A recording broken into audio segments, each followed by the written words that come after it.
Hailing frequencies are open. Hi, everybody. Welcome back to Clear Skies, our Star Trek Adventures live play with the Stream Punks. What is up, my friends? How's y'all doing, yo?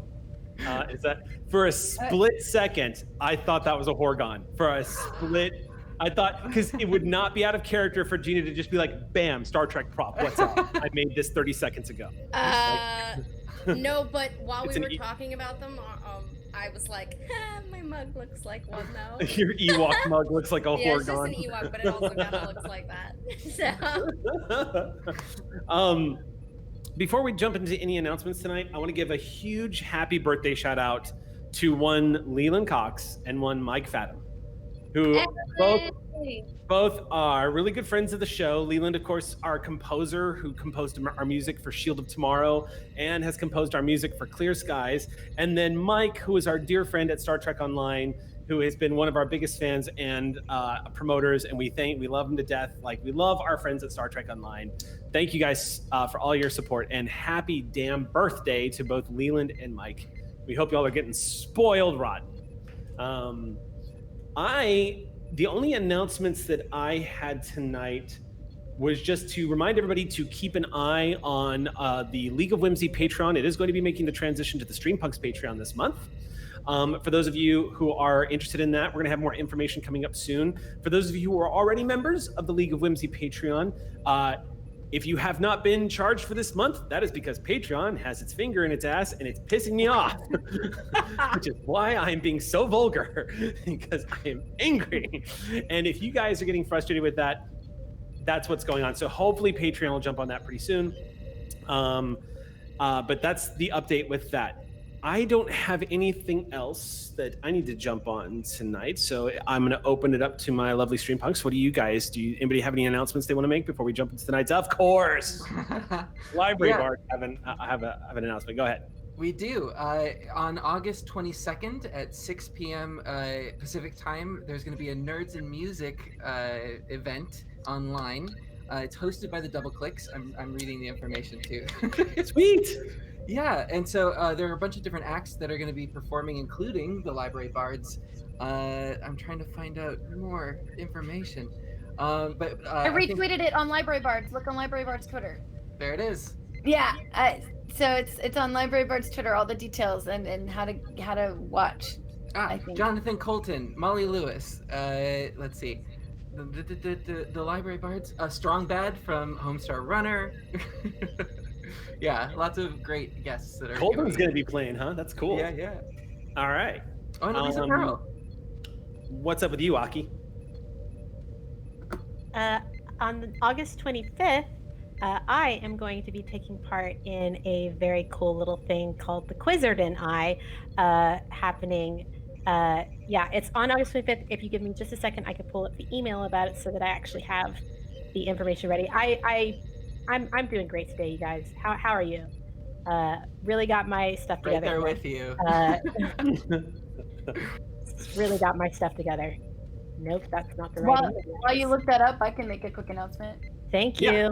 You're welcome. August 31st, which I know is a Monday, which is the Blood of the Void cast. If you're also looking for something else to watch in between that or after or VOD, I don't know. Jason Charles Miller, who does his Music Mondays show, I'll be guesting on that and doing original songs of mine. Oh, right on. That I've never performed before. So that'll be fun. Right on. Yeah, JCM was like, "Hey man, would you guys ever want to like do some like maybe do some guest spots on Clear Skies sometime?" Like, yeah, we'd love to have you. Well, cool, man. When is it? It's Monday nights. What? Oh. JCM streams Monday nights. We love you, Jason. If you ever take a night off, you should come explore the stars with us because we'd love to have you back. We would love to have you back, my friend. God, and if you ever get sick of Clear Skies, go check out Jason's music. That's not what I meant. Don't do it. Well, that's what I meant. I don't know about you. You can watch me sing after you watch Blood of the Void. Yeah, traitor. Anyway, so I'm going to be a host or a guest host on the Quizzard and I, which is happening on August 25th from 4 to 5 p.m. It is hosted by, I don't know if y'all know A Man by Dustin Fletcher, but it is hosted by his wife. And I am going to be doing Star Trek trivia. I will be competing against chat doing Star Trek trivia. So if you want to come and see me get my ass roundly handed to me for Star Trek trivia, check that out on August 25th at 4 to 5 p.m. And I should have more information about that on my socials very soon. God, I kind of want to just like hang out in the chat and like try to guess the answers as someone who knows nothing about Star Trek. We should absolutely should have do a this. Bravity Star Trek trivia night at some Let's point. go. Yep, Because- it's happening now. Yes, where every answer, when no matter what you say, is correct. Yes. Oh my God, yes. You So if you invent say the canon. Q is. Only- So if I ask you who George and Gracie are and you just say the Borg, then we now have Borg back there, and we're gonna have to deal with it. Whatever Rave says is now Star Trek canon. Yep, it becomes canon. Doomed. I guess that's not how does it works for me. anybody else have any other announcements they'd like to? Yes. Oh my goodness, Miss DeVivo. It's still just the small one. I still don't know what I'm allowed to announce, but if you could go give Pixel Circus a follow, that would be really great. There's some really amazing stuff happening over there. I don't know what I'm allowed to say anymore. Should we follow Twitter, Twitch, Uh, YouTube? Are they all Pixel Circus? All Where Pixel should we go? Circus. Twitch, Pixel Service, Twitter, Pixel Circus, all of the things. They just launched a Patreon as well. So there are lots of places to go support, and they're all really good people. And yeah, that's all. Right on. Thanks. No problem. I think that's it. I think we're good. Do we have any? Wait, what? Why? What? Why? Am What? I not a special? Do I not get announcements? You have to raise your hand if you want to be noticed in class, Sam Delev. I raised This my doesn't hand count. so You need to hard. raise Do you your know how hand. I got swole? This. My entire childhood. It would be that easier to, thing. it would make it easier to see you if you would just let us see the guns. Then we couldn't miss it. You just need to flex a little bit, and then There are it blocks out laws, half the Campbell. camera. We'll know that you're trying to say something. What would you like to say, Sam Delev? Yes. So, announcement. Y'all may enjoy us, the Stream Punks, here on Clear Skies, but we have also announced a good while back that with the successful Kickstarter of Descent into Midnight, we will, in future, be doing this awesome, sweet, hopeful, perfectly steampunk aquatic RPG. It is darling, it is wonderful, and in the process of making that whole arrangement, we had the very great joy to accept into our Streampunk community Richard Kreitz Landry, who is one of the co-creators and just absolutely excellent human who has been throughout the Streampunk Twitchernet ever since, to our very, very great joy. So, if you want to know more about Descent into Midnight, about game design from one of the game designers of this lovely Hope Punk game powered by the Apocalypse, then you should really join me tomorrow at 8 a.m. for my usual Morning People stream as it becomes an interview episode with Richard Kreitz Landry. So that is on my channel, twitch.tv/Delevely, DELEVELY. And we're going to be talking game design. He is a punster. Oh God. So I'm God help us. excited. And with that, before we jump into tonight's episode, I just want to say one last time, creative team over at Lower Decks, you should hire all of us. Okay, with that, let's start tonight's episode of Clear Skies.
Welcome back to Clear Skies. We're going to go ahead and jump into tonight's clean and totally appropriate Star Trek Adventures RPG, picking up where we left off.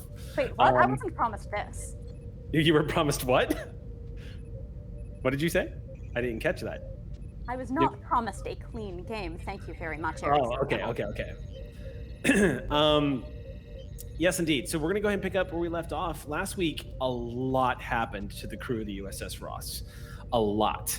Left to their own designs, the USS Ross kind of decided to really pursue some agendas that had been kind of pushed by the wayside because of the events that were happening around them. The mission to complete this Dominion operation and capture a changeling really sidelined a lot of the things that the crew of the USS Ross has been wanting to complete for a while now. Things that are urgent, questions that have been left unanswered. Now, finally, that is officially wrapped up, and we are past the aftermath. There was some consequences to some more actions that were taken, but it seems like the ripple effect on that is leading us forward into the next chapter of the journey of the USS Ross. Tonight's episode is Who We Are Part 3. And we're going to start the episode off with a very late night. This is going to be the end of Alpha Shift. We'll say the end of Alpha Shift has actually been hours ago. It is late into the night, about 2 a.m. So right about now, don't you dare say Funk Soul Brother, or I will award myself threat. You did it for us. I know. I needed to head it off. Momentum. So about this time in the evening is Tech trying to keep himself awake in front of the computer readouts with Lacat seated about 15 feet away.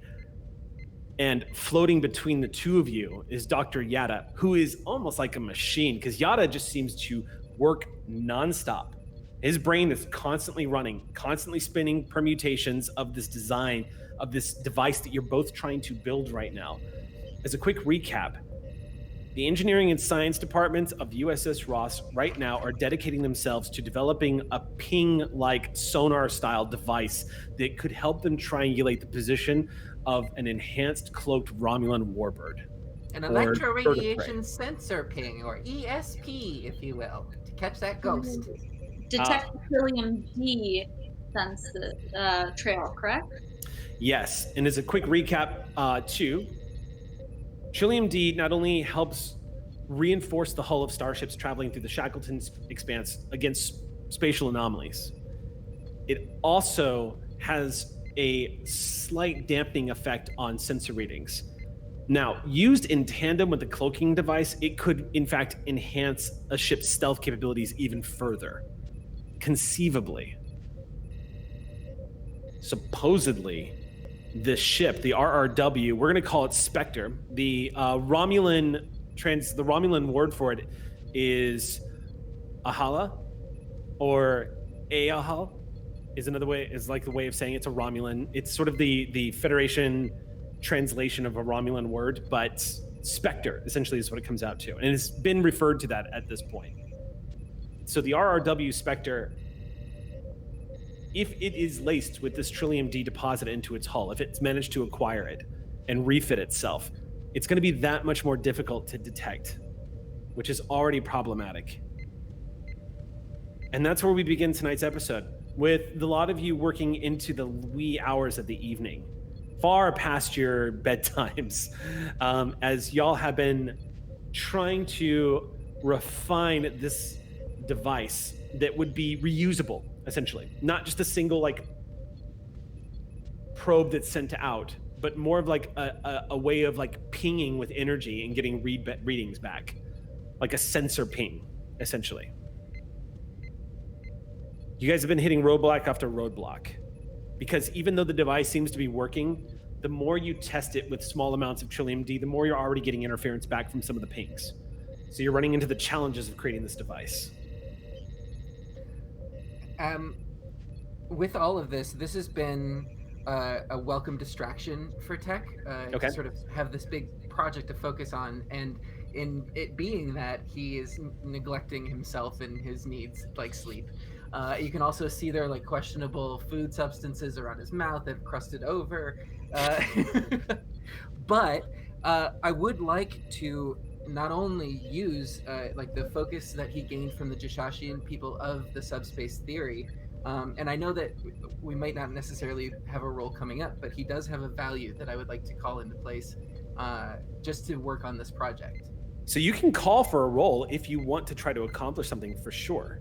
Yeah, So if you've got something in mind. 1 second. I just want to double check to see if you wanted us to do an extended task first before I did this. I think what this is going to be, I would say this is you guys are setting up for an extended task, a big extended task. Got it. Got It it. won't be timed, which is the good news. Okay. Okay. Yeah. So I would say tonight is probably not the night to begin, unless you tech are going to propose working through the evening, because the extended task that you're proposing is going to take a couple of days. Oh, but he's so clearly making such good life choices right now. Yeah. So how about if I bargain you or haggle with you for this? Okay. If I stay up through the night and make a big roll now to sort of generate momentum, could the benefit of a success be that it cuts the time that it would take from days to maybe a day? Or well, you can definitely burn momentum to shorten the amount of time it takes you to get the job done, for sure. So I think I want to call for a roll then to generate momentum to be able to do that, since we're starting with 0. I'll allow that. Yeah, if you want to use like going back over your work and scanning and double checking the math, as it were, and setting up for what will be an extended task roll in the coming day. Yeah. Then why don't we have you? I tell you what, Tech, while you're sitting there working on this device, going back over, I'm gonna say make a. I think this will be just a straight up. I don't know if I have that stat. You don't? Oh no! I thought bullions came with that. All right, I'm gonna say a insight engineering check. Okay. What is the difficulty? I'm gonna set the difficulty at 2, but you're gonna get an assist from the Ross, and you're also gonna get an assist from Lacat. Okay. Who's been working on this with you? I'd like to burn a value, and that's 2 auto successes, right? Yes. I'm still This gonna is roll. the fastest I've seen anybody burn a value in one of our games. Yeah, because I have a value called don't hear, listen. And I'm like, this is it. This is the time where we're making this sonar. We're not hearing, we're listening to what the information is telling us. Okay. So those 2, and then I'll roll for it. So whoever wants to roll for the Ross. Okay, then for Aki, I'm going to have you roll computers plus engineering. And Lacat, your first of all, your focus and sensors is definitely going to come into play here. Cool. So I'm going to have you roll your standard reason science.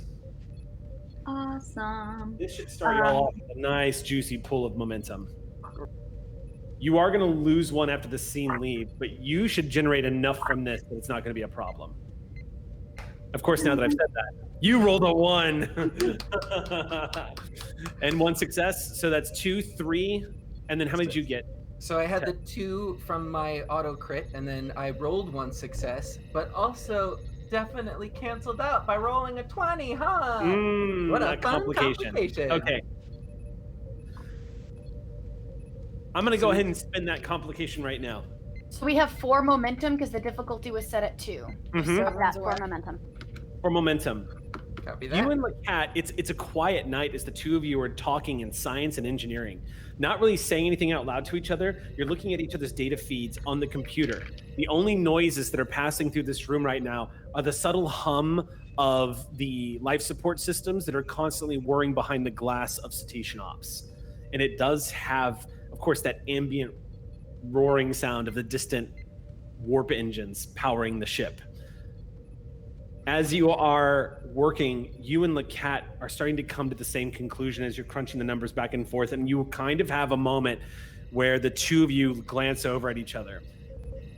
the direction you're going with the information you have about using the Jashashian technologies of what you were able to accomplish from your scans of the Jashashian technology while you were at the planet of Jadarin. You're gonna need to, for lack of a better way of saying it, you're gonna need Jashashian tech to do this. You are gonna have to, looking at what they've got right now, you're literally going to have to get into the guts of a sensor device from the planet of Jadarin or a Jashashian science station. That's going to be the complication. You're not going to get your answers tonight. You're going to get your momentum, but now I'm going to add the complication is to advance this project further, you're going to need some help. Those Jashashians seem pretty friendly, right? I mean, they seemed like it. Maybe this is something we could bring up with the ambassador. Establish some sort of connection. Right, let them do the talking. That's a good idea. Yada drifts down until his head comes to about between the two of you as you're working at the desk and says, I never got the chance to meet the Jashashians. What were they like? Jovial. At least Jovial? one of them. A whole planet of chief techs. Oh, I wouldn't go that far. They do the thing where, as a greeting, and we'll demonstrate. we demonstrate, yeah. We do this. Curious. I wonder if they'd be offended if I didn't do that. Probably not. Good. I admit it's very difficult for me to imagine me waving my pectorals at a new alien species. They tend to think it's cute. I can see how that could be a deterrent. Gives them the wrong impression. I'm not cute. Oh, I wouldn't say that. I'm not cute, Chief Tech. Okay. Sure. I I think need you're cute. sleep, probably. Well, I mean, I don't think we can get any further without this technology. We're going to have to contact the Jashashians. You said the Jashashians had the ability to predict the emergence of a particle fountain through subspace? Yes, that was one of the main interests. That would be remarkable to have access to that technology, I confess. And it would go a long way with helping us map anomalies throughout the Shackleton Expanse. Absolutely. In some ways, their sensors were so different than ours that I'm quite impressed that they had the ability to detect that particle fountain. So if there's any way that we can, if we feel comfortable asking them for that now because of our relationship with them, when we first spoke with them, it wasn't the best of circumstances to ask them, even though I absolutely wanted to. But I think this might be a good time to. We certainly have the need for it, and it doesn't seem like we're getting anywhere further.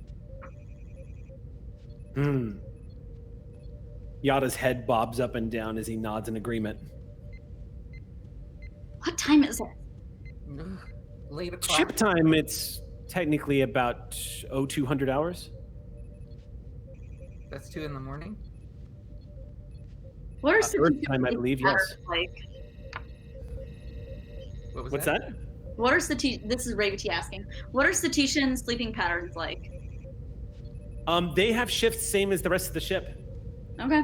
So Yada right now is way past his bedtime as well. Aw, thanks, But Dr. from what you know of the Odanians, they tend to be more active with less need for a long extended periods of sleep. They don't have to sleep quite as long as other species. Odanians can spend about 4 hours motionless and resting and be revitalized from it.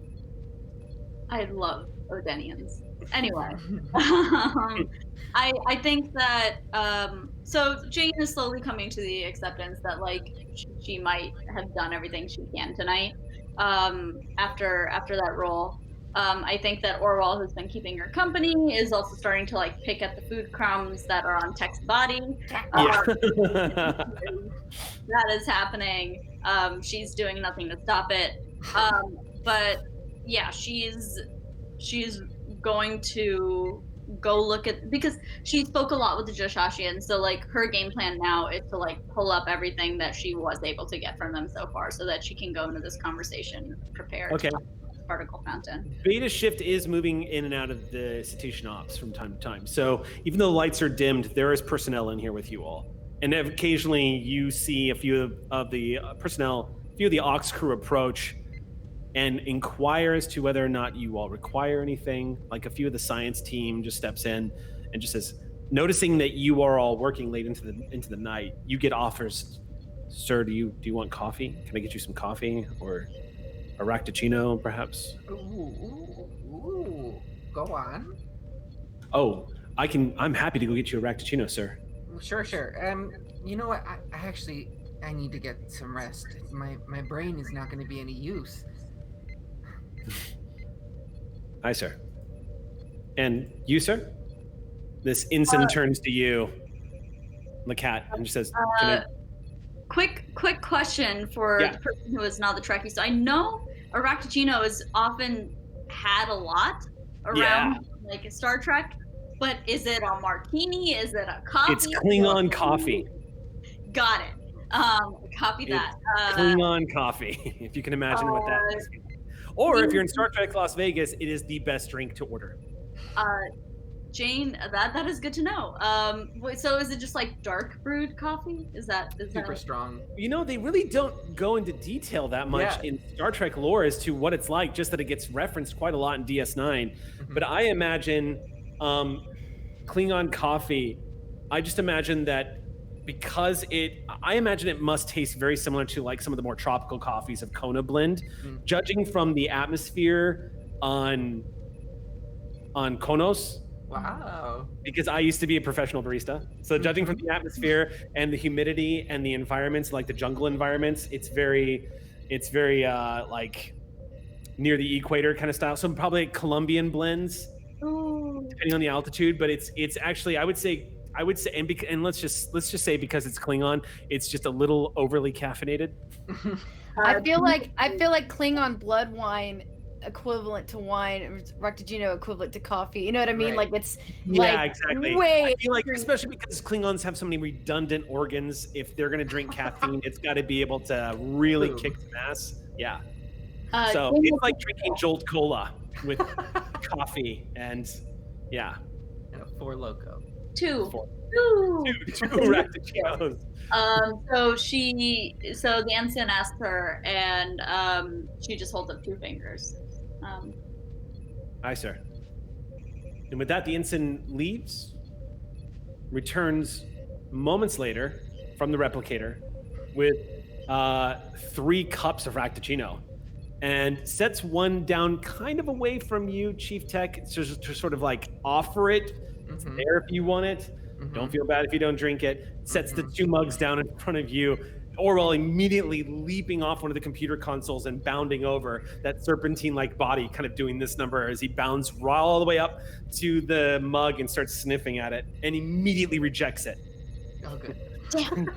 Recoils immediately and kind of has a big nope effect and then bounces back over to where the food crumbs were. You're not going to drink it. I guess I have to.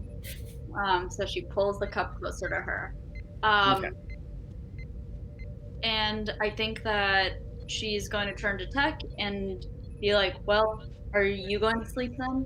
You seem like you need it.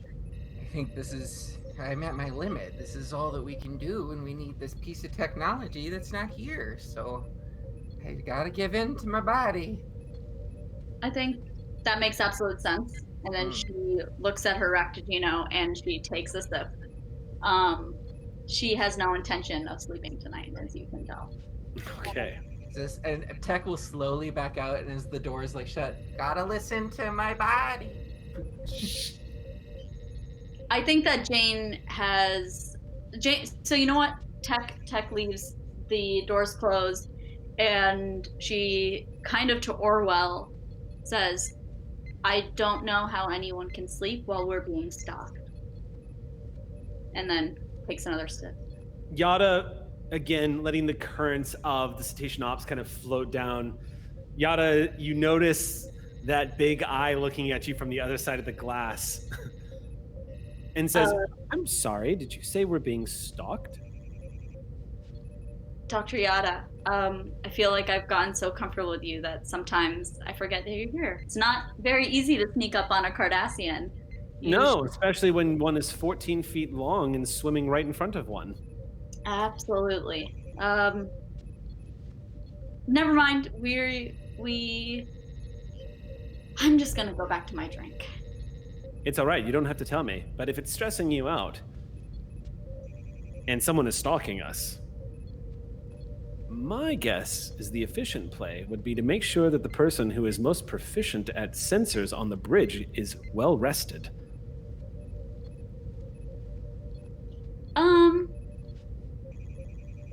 Jane looks at Dr. Yada and realizes that she's gonna get no peace here with him. So she gives him a look. Okay. Says, you are a very good friend. And then she takes both of the Raktaginos, one which is half empty and one which is completely full, and she's gonna pack it up for the night as well, but she's gonna finish her drink. Okay, as you're starting to pack it up, Yada says, you know, Jane, I can see an order of events playing out. Part of being a scientist, I think, is having the imagination to look a few moves ahead and see all the possibilities. Do you want to know one of the possibilities I see? As he floats a little closer to the glass, he says, I see tomorrow Jane Lacat, lieutenant serving on board the bridge of the USS Ross, is exhausted for some reason. And at some point, a very inquisitive and excellent problem solver known as Captain Soul will start asking questions as to why their chief science officer is exhausted, which will eventually lead them down to me. And when they ask me what happened, I'm going to say, Lacat, double-fisting Raktaginos, walked out last night pretending that they were actually going to sleep. And from there, I suspect you're going to get contacted by Captain Sull. And that's kind of where my imagination stops, because I don't know exactly what Sull would say to you. It might be something like, Lieutenant, I heard you were up late last night. I need my officers well rested, Lieutenant. I can't do humanoid impressions quite well, so if I'm doing a poor job, please tell me. No, your Captain Soul is spot on. It's very good.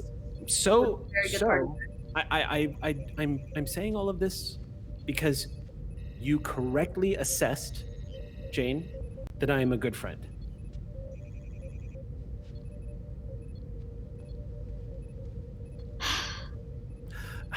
You see these bubbles kind of come out as this like pop of air, and from the blowhole. It's that brilliant mind that found us that Class M planet in the middle of nowhere. How could I doubt a mind like that? She's Roll insight plus command. Great, thank you. Insight plus command. Come on, please. This is a. What's the difficulty? The difficulty is 1, and you're rolling against Yada. Is there any chance I can use survival as a focus? Well, I mean, if Yada pulls a knife on you, but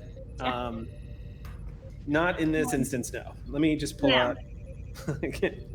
Well, 2 successes still, though. Oh, but man, it's been a while since I've had to whip out Yada's stats. Hold on one second. I've had these buried in the back of my folder this whole time. Here we go. Okay. All right.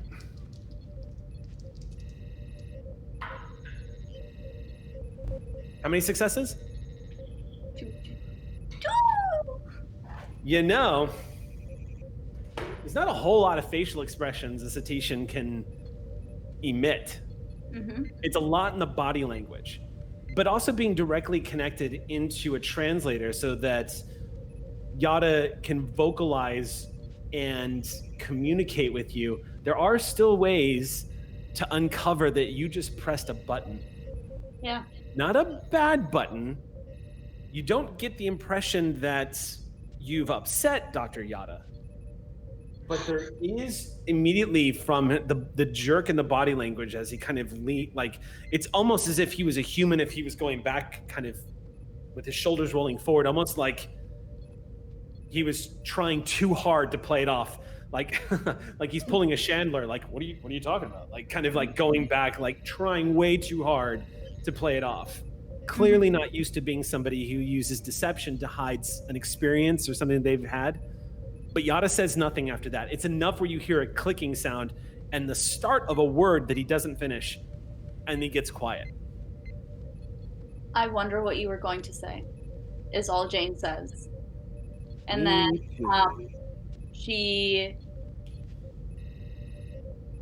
I think her facial expression, and with a combination of those words, is enough. She's not hiding. She doesn't want to hide from Yada the fact that she has noticed that physical reaction to what she's just said. So she's clocking it as I see that, I have made note of it, and I'm going to go drink my 2 Ractatinos now. You're like, this whole thing, I'm bookmarking it. Take care.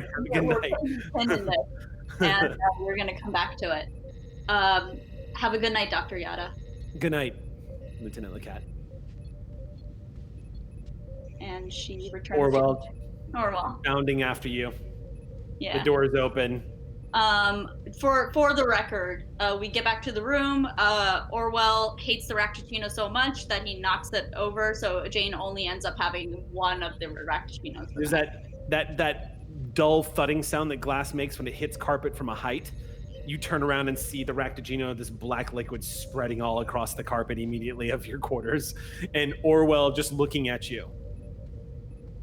I think if I stay up, I have to clean it up. So if there's a reason to go to bed, I guess that's a good reason. And Jane goes to bed.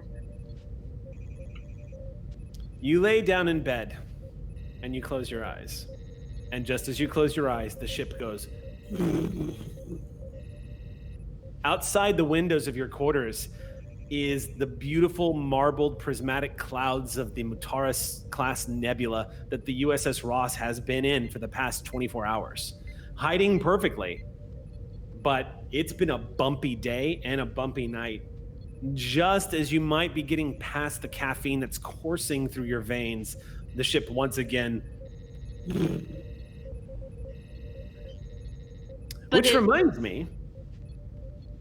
For our TD, we are at yellow alert and have been since we entered the nebula. So I'll go ahead and make that adjustment now. So this is not normal. Like Jane should be sitting up at this is like an earthquake happening, correct? Yeah, I would say like a 1 to 2.0 earthquake where there's just enough of a rumble and it only lasts maybe a second, but it's pretty typical just from the ionization effects of the net. So Mutara nebulas do this all the time. They're safe to go into, but the sensors are inoperable and shields are useless. And occasionally it's bumpy. It also means that if a cloaked ship ever came into this nebula, everyone's going to see it if it's up close. You cannot engage a cloaking device in a Mutara Nebula. You just decloak right there on spot. There's too much interference, and it interferes with the cloaking device's functions.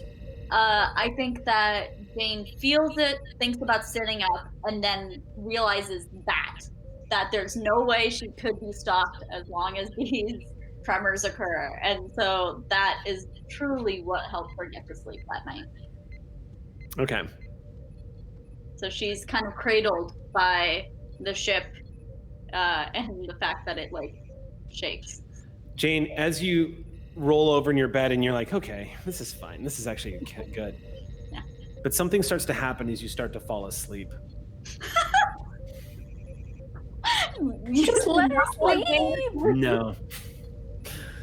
Okay, let's do this. Let's go.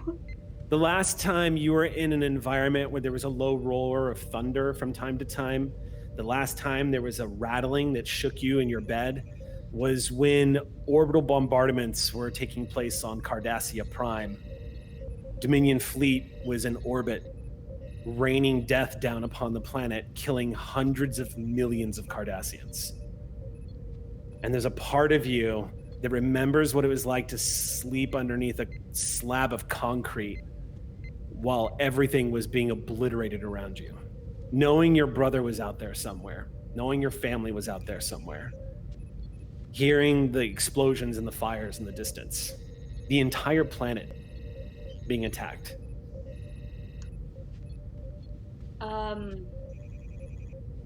So with that new information, Jane thinks she's going to sleep, realizes she's not going to sleep. And she, man, she wishes she had that other rappuccino. Do you have replicators in rooms? Like, is it like a mic? You have a replicator, yeah. Great. She would. What is she gonna eat in this situation? Honestly, crap. She's. You know, honestly, because of what's happening to Jane right now, considering the situation, I think it's fair that I spend a threat for this. Yeah, that's fair. So I'm gonna pop off a threat because I'm basically throwing Jane into some BS right now from her past. So I think it's fair to spend a point of threat. And so as a result of that, Jane, your eyes are just shot open. Great. So they're shot open. She sits up, thinks about going to the replicator, realizes she doesn't want to do that. She goes to a data pad. Okay. And throw back to Lalu Bell. When we had that little system of messages that she could send out, right? Jane had sent, I believe, one message out, and it's still sitting in her inbox unresponded.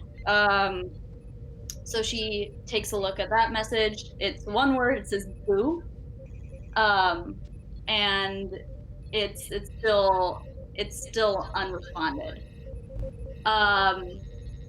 And I think that she's gonna prop up the data pad, and she feels like she's got, this is full on night sweats. She doesn't want to sleep. She knows she's gonna if she goes down, she's gonna have nightmares. And so I think that she will spend the rest of the night awake, looking at that message that she sent at Lalubel. And I think that she's just going to, from one of her cupboards, pull out like a small cotton pad and go about cleaning each and every one of the leaves of the plants in her room. Okay. Yeah. Jane, as you're doing this, you're kind of like moving through, and some other thoughts begin to slip into your head as you're sort of dabbing the plants and going through them. This, remembering that moment of celebration, and remembering having like a connection to one of the better moments here on the USS Ross, where everyone was really connecting in that moment, does kind of remind you of watching Vren when you first met Vren, throw up because he had that drink that he couldn't handle, that meal, which gets you thinking about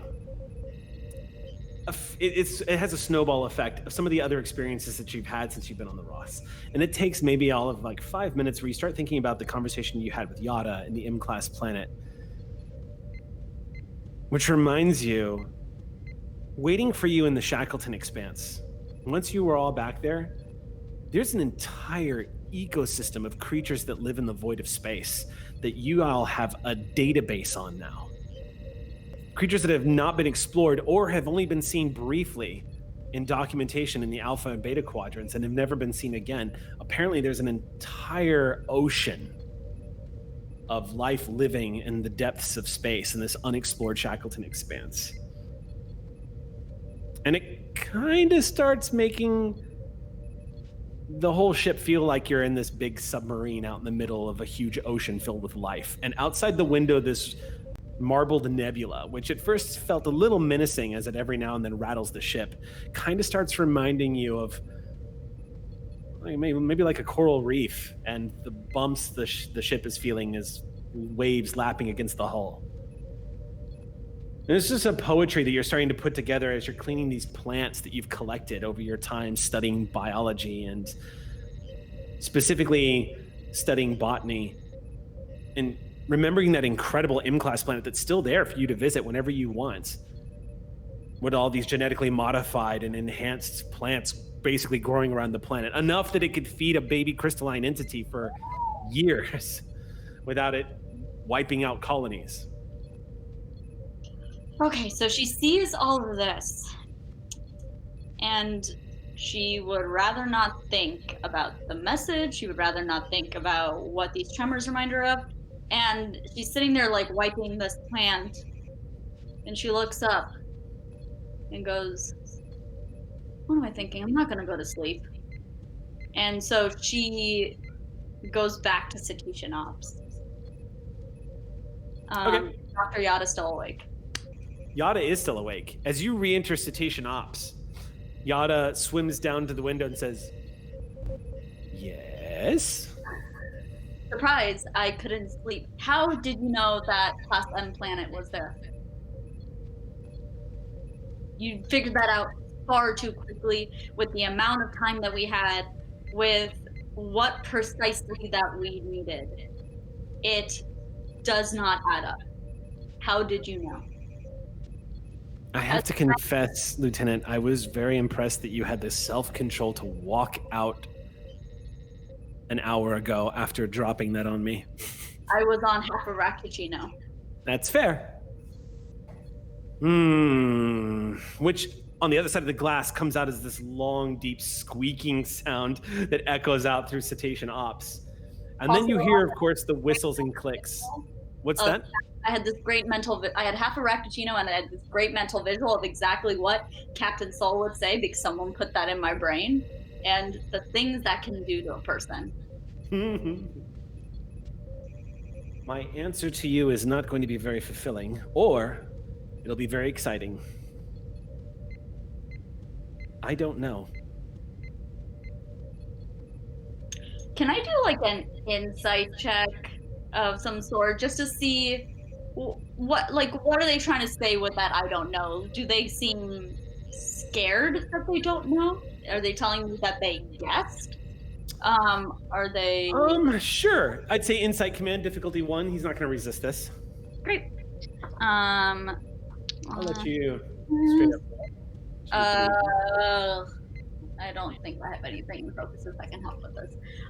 In that case, I got 1 success. Okay.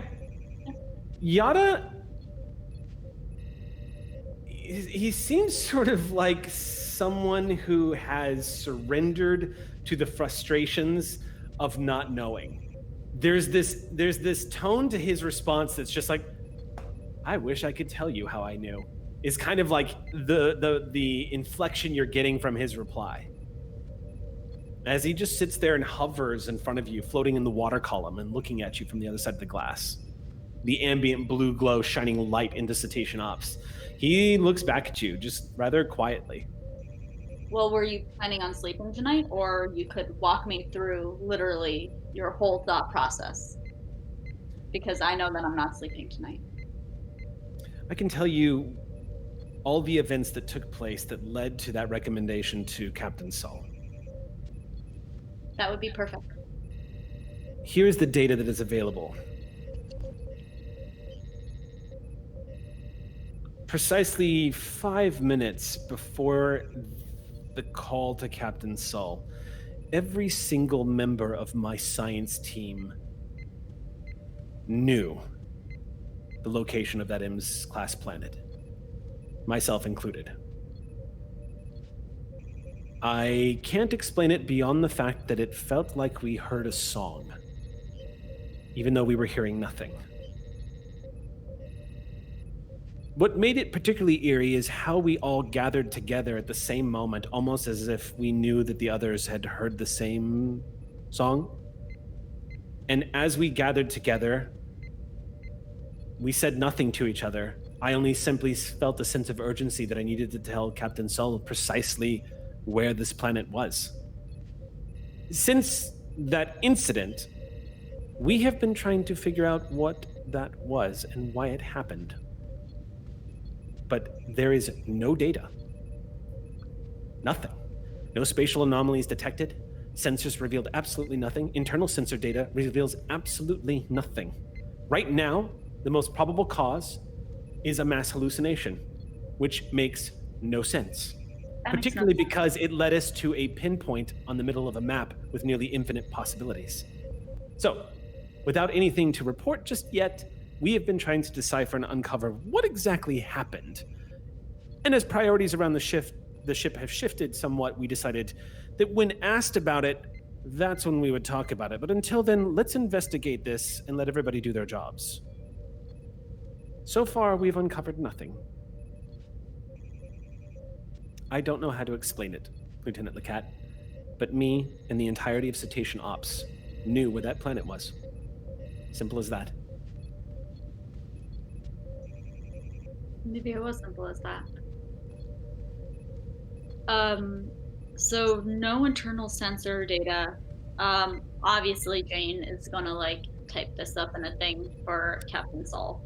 As you sit down, Dr. Yada immediately opens sensor logs and begins feeding them into the computer console next to you, showing you that he has actually gone through all of the sensor logs of that particular period where you guys had found the in-class planet, detected the presence of the Tholians, detected the crystalline entity. You're seeing all of the sensors and all of the timestamps basically to all of the readings that were coming in. Yada was running a secondary scan internally to find out what was going on. All you're detecting is standard issue, nothing out of the ordinary. Yada's basically feeding you all of the data that he's acquired through his investigations and feeding it right into the computer. This song that you heard, could you describe it? No, unfortunately. It wasn't like hearing a song. I don't know if I could adequately explain it to someone who is not a member of my species. I might suggest for you, it might have been like... This is very difficult.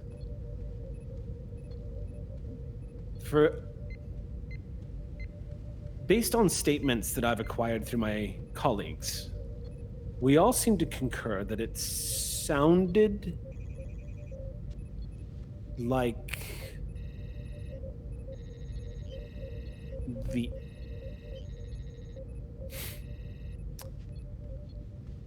the absence of noise in the universe. Not in a frightening way, not in a void-like way, like a cone of quiet. Almost as if the universe around us grew softer, so that we could hear a hum, but there was no hum. I don't know how else to explain it. No, I think that is more than, than nothing. I think, Jane, if I can be honest with you, that when things finally calm down for us, I would like to put in a request to the captain to return to that planet. I don't have any reason to believe that more evidence is waiting for us there to uncover how it is that we knew the location. But it's the odds beyond astronomical. It is not a coincidence. It would be impossible for this to have been some kind of mass hallucination. I agree with that. You'll have my memo to Captain Soul as well, and my recommendation that we return to the planet when we have the opportunity to. And there was no delay in the song. You all heard it at the exact same time. Yes, it felt as though it was very brief. How long did it last? Do you happen to remember the time? It's difficult because looking back over internal recordings, it would seem that we all reacted to it, and our reactions to it lasted close to 3 seconds. Mm-hmm. Experiencing it, however, did not feel so short. However, we all acknowledge that we didn't hear it longer than 5 seconds or so. I'm sorry that I can't be more specific. We're still trying to understand it. This is better than going to sleep. Trust me. Can I share a theory that I've come up with in just the past 48 hours? Absolutely. I love theories. It's completely wild, but I have to share it. See, ever since the event happened, I have been researching the history of my world, my people. The thing is the Odanians weren't the only ones in cetacean ops. We're not the only cetaceans in here. We weren't the only ones that reacted to it.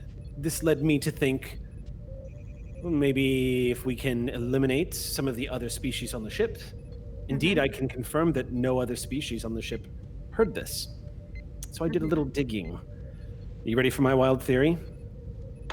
Let's hear it. A little over 100 years ago, or about 100 years ago now. I don't remember the precise star dates. It all gets jumbled in my head. So much research, so many star charts. A strange alien probe entered the Sol system. This was the incident with the USS Enterprise. Rather, the crew of the USS Enterprise. I believe they were in a stolen Klingon vessel at the time, if the logs were to be remembered precisely. But this mysterious alien probe entered the Sol system, nearly destroyed the entire planet. Are you familiar with this incident? It's quite extraordinary. Is Jane familiar with this incident? Ravy No. I would say probably not. It's possible. I mean, it's certainly a historic event, and there is a plaque at Starfleet Academy commiserating George and Gracie. Okay. Which ties into it. But then, like most people, walk by plaques and don't bother reading into why, what that's all about. Yada goes on a tale and begins to tell you about this alien probe that entered Earth's orbit. And a bunch of strange circumstances that took place afterwards, apparently involving time travel and the legendary crew of the USS Enterprise, brought back from Earth's late 20th century a pair of humpback whales, which apparently communicated with this probe and told it to go away. Which it did, and was never seen again. That has been a mystery to the science teams of Starfleet for ages, until it just kind of finally faded into the ether. Yada's research, as it's popping up, he's looking for all of these anomalies. He started looking up all of the anomalous readings and to describe the effects that he suffered as a cetacean ops officer. And this was the most exciting thing that popped up in his research. This historical document. And you can see images too, Lacat. You're looking at the Golden Gate Bridge and a Klingon bird of prey sinking underneath it during a rainstorm. You see damage being done to the bay. You see images of Miranda-class starships floating without power in deep space as rescue crews are coming on board and pulling crew off of them. You're seeing all of the damage, there's this horrifying image of Earth's oceans literally being sucked into space. It looks like columns of water are being drawn up into the stratosphere and dispersed everywhere, causing Type 5 hurricanes to develop all over the planet. It was calamitous. And this probe, Lacat, its size is extraordinary. If you were to compare it, it would probably equal maybe 10 times the size of the USS Ross, perhaps larger. And this thing apparently just hovered over the planet Earth and sent out a signal. And you're looking at all this data, and as Yada's watching you look at the data, he's like, that is the quirkiest theory that I have. I don't know exactly what it means, but it is interesting. And those whales did begin the repopulation process thanks to the efforts of Starfleet Medical and all sorts of fascinating science projects. Whales were extinct on Earth for a while, humpbacks specifically. Huh. Thanks to the hubris and stupidity of the human species, particularly in the 20th and 21st centuries. But whales found their way back. Well, yes, I mean, they were thrown through time, but they did.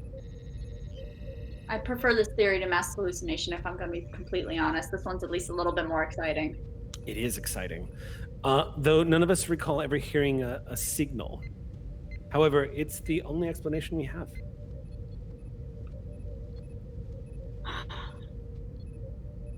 Jane wants to look into this right now. She wants to go.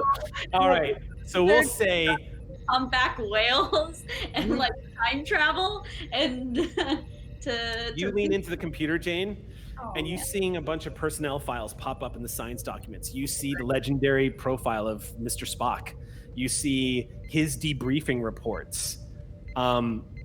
You see a lot of this has been classified by the Department of Temporal Investigations, which is a new department in Starfleet. A lot of this has been sealed away. So you're running into a couple of roadblocks, but the data that seems pertinent to the information of the probe and the whales is available to you. And you're going through it. You and Yada floats down next to you as you both start going through this. And way into the deep hours of the night, you and Yada basically deep dive into some old data. Oh God, Jane's literally gonna show up at the morning meeting tomorrow, like frazzled, like sleep, like whales in time travel, y'all. 30 minutes into our episode, cut to the morning meeting as the doors open and the rest of the bridge crew begin to filter in. Everyone taking their seats. What's up, McCrell? I was gonna say, does this take away one of our momentum now? Yes, thank you. Right, they're down to 3. Okay, so everyone's filtering into the morning meeting. Just as people are sitting down, the ship rolls a little bit, just. And Vryn nestles down into his chair and is getting situated. He has a cup of Earth coffee by his side, and he's moving things around, kind of type A-ing his way into getting his seated area nice and orderly. When he glances up and looks at you, Lakat, Vryn kind of does the. Well, okay? Time travel, Raktuchino. I immediately get a medical scanner out and start scanning Lakat. So this is the scene. Imagine this. So Vryn's looking at you kind of like, you okay? You just go, whale, time travel, Raktuchino, and a tricorders like scanner immediately enters frame and just starts, as McCrell just starts scanning you. McCrell, without having to roll, you detect mild levels of dehydration. Sleep deprivation. You are definitely picking up some of the signs, the metabolistic signs of sleep deprivation, for sure. It's judging from the way Jane looks and how overly excited she is this morning, she hasn't slept. Yeah. She's on her second wind right now. She's got a little bit of an adrenaline kick because of all the coffee and because her brain is like, we're going to sleep, we're not going to sleep. Well, then we got to look out for predators and other natural things. So the species brain is going to kick in now, and you're going to be awake for 3 days. Yep, that's what's going to happen until I collapse. Until I knock you out. The approval of the captain going. I will. I'll ask the captain, of course, but I'm just going to prep a hypo spray just in case. Okay, you're sitting there programming a hypo spray when Exio and Sol enter the room. Olin and Tech. Prawl. Everybody enters the room and begins to take their seats. Olin takes one look at Lakat and goes, "Oh dear." And at about that point, Asmi Shanto steps in with her data pads and begins to pass out the plan of the day to everybody, and pauses when she notices Lakat's doing this, and Shanto just goes and continues passing it out, and then steps behind Captain Sol in her waiting area if the captain needs anything, and gets quiet. Just kind of folds her arms. I look at what Lakat dragged in and deign for the moment not to notice. Oh, seriously, were the whole of you not sitting here thinking it for 10 minutes? I love that a cat joke came out, but it had nothing to do with McCrell. It never will. It will always be Jane. My lieutenant commander has made it perfectly clear. She is not a cat. Jane, on the other hand... It's right there in the name. What am I to do with it? Yeah. So no, indeed, I'm going to conduct a meeting because that is what we are here for. Okay. And the thing that saves face in the middle of a meeting is, frankly, not pretending not to have noticed that face. That's how we save it. So the meeting goes about the plan of the day. Seems pretty standard. There's a lot of maintenance that's being run. Chief Tech has ordered a second round of diagnostics done on both warp cores to make sure the plasma conduits are still functioning properly, because those 2 warp cores, again, The USS Ross, she's a big, beautiful girl, requires a lot of upkeep. So the engineering team is constantly at work making sure all the power routing is going fine. Chief, as you are going through the data pad and reading through the plan of the day, Yeoman Shanto steps up and says, "Oh, Chief, I've got an update here that came in last night from Starfleet Command." Hit me. Hands it over to you. This is from a Tellarite named Debluch Maron. You immediately, when you see his profile popping up and the lab coat on and the Starfleet ranking from his time in the engineering corps, you look at it and you're immediately like, oh, this guy. You see notations that, judging from the feedback that he's been getting, because you've been as part of because the Ross is an experimental class starship, you have had to do monthly check-in reports back to Starfleet Engineering to let basically the fleet know exactly how the Ross is running and what her complications have been. You get feedback right now from one of her chief designers, from her head lead designer. Yeah. Informing you that you're doing a great job, considering that you're flying in a giant plasma bomb. What's the catch? And that after looking at some of your feedback, they can now conclusively state that the USS Ross will never be able to upgrade to bioneural gel packs to enhance their computer systems. There's simply too much power flowing through the Ross. Yeah. And the bioneural gel packs are just not adapted for the amount of energy that the Ross expends throughout her systems. Well, that sounds like a problem for bioneural gel packs then. Not for the Yeah, Ross. you know, the Ross is not a science vessel by default, so this isn't necessarily a setback. And I hear those things get infected, so...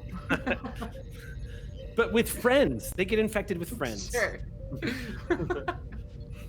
And Tech is looking over at Jane, just wondering like what the disconnect was, and he sort of looks at you and says, "What happened?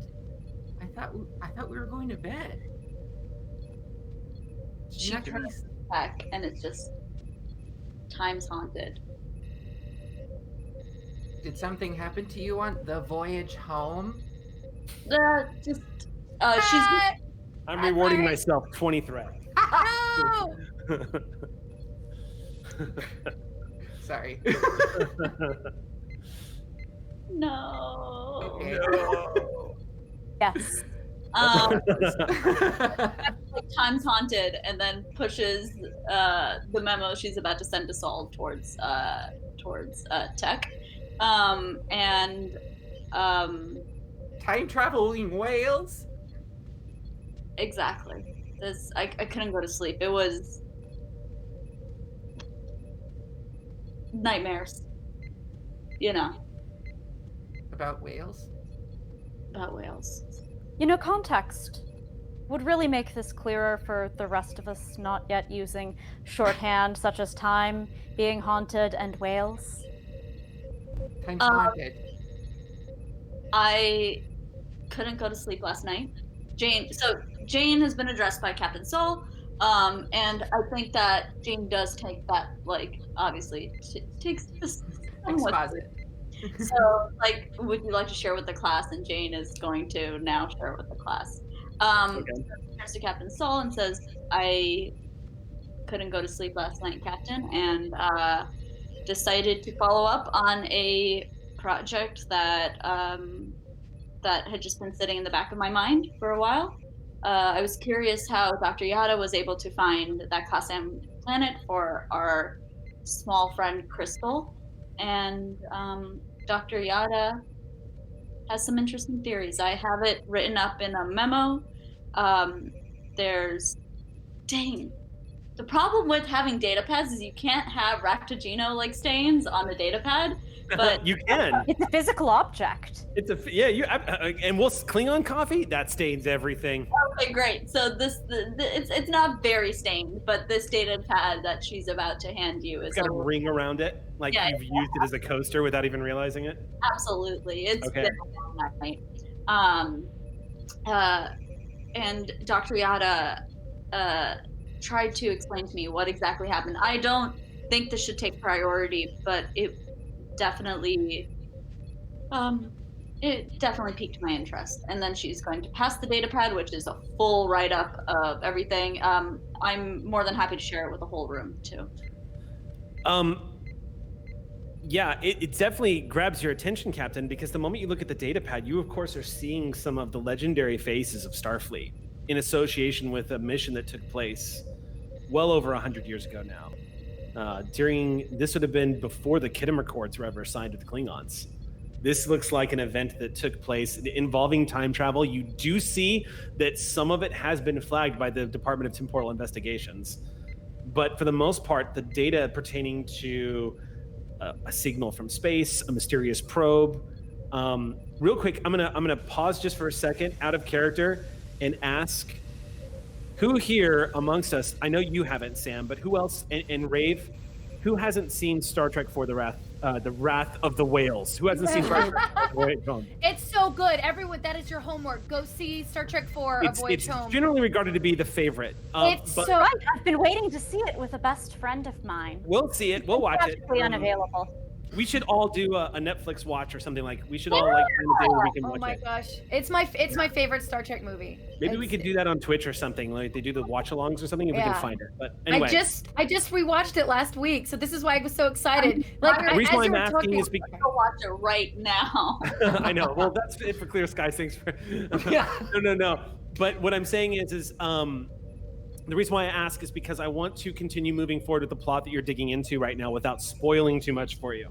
So you are seeing a bunch of references to the original crew of the USS Enterprise A. This was actually before the USS Enterprise A was commissioned. During the whole event, a lot of it seems to reference a certain planet that has been blacked out.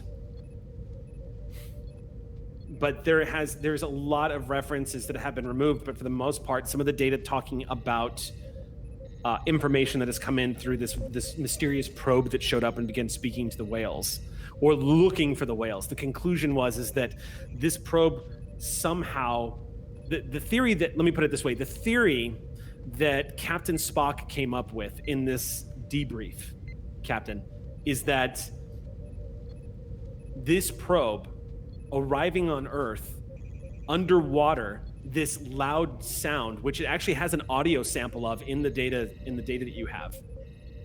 It sounds incredibly bizarre, like sort of like something being played in reverse, just like this echoing loud. The decibel readings are off the scale. Like if someone were to hear it in real life, it would have shattered your ears.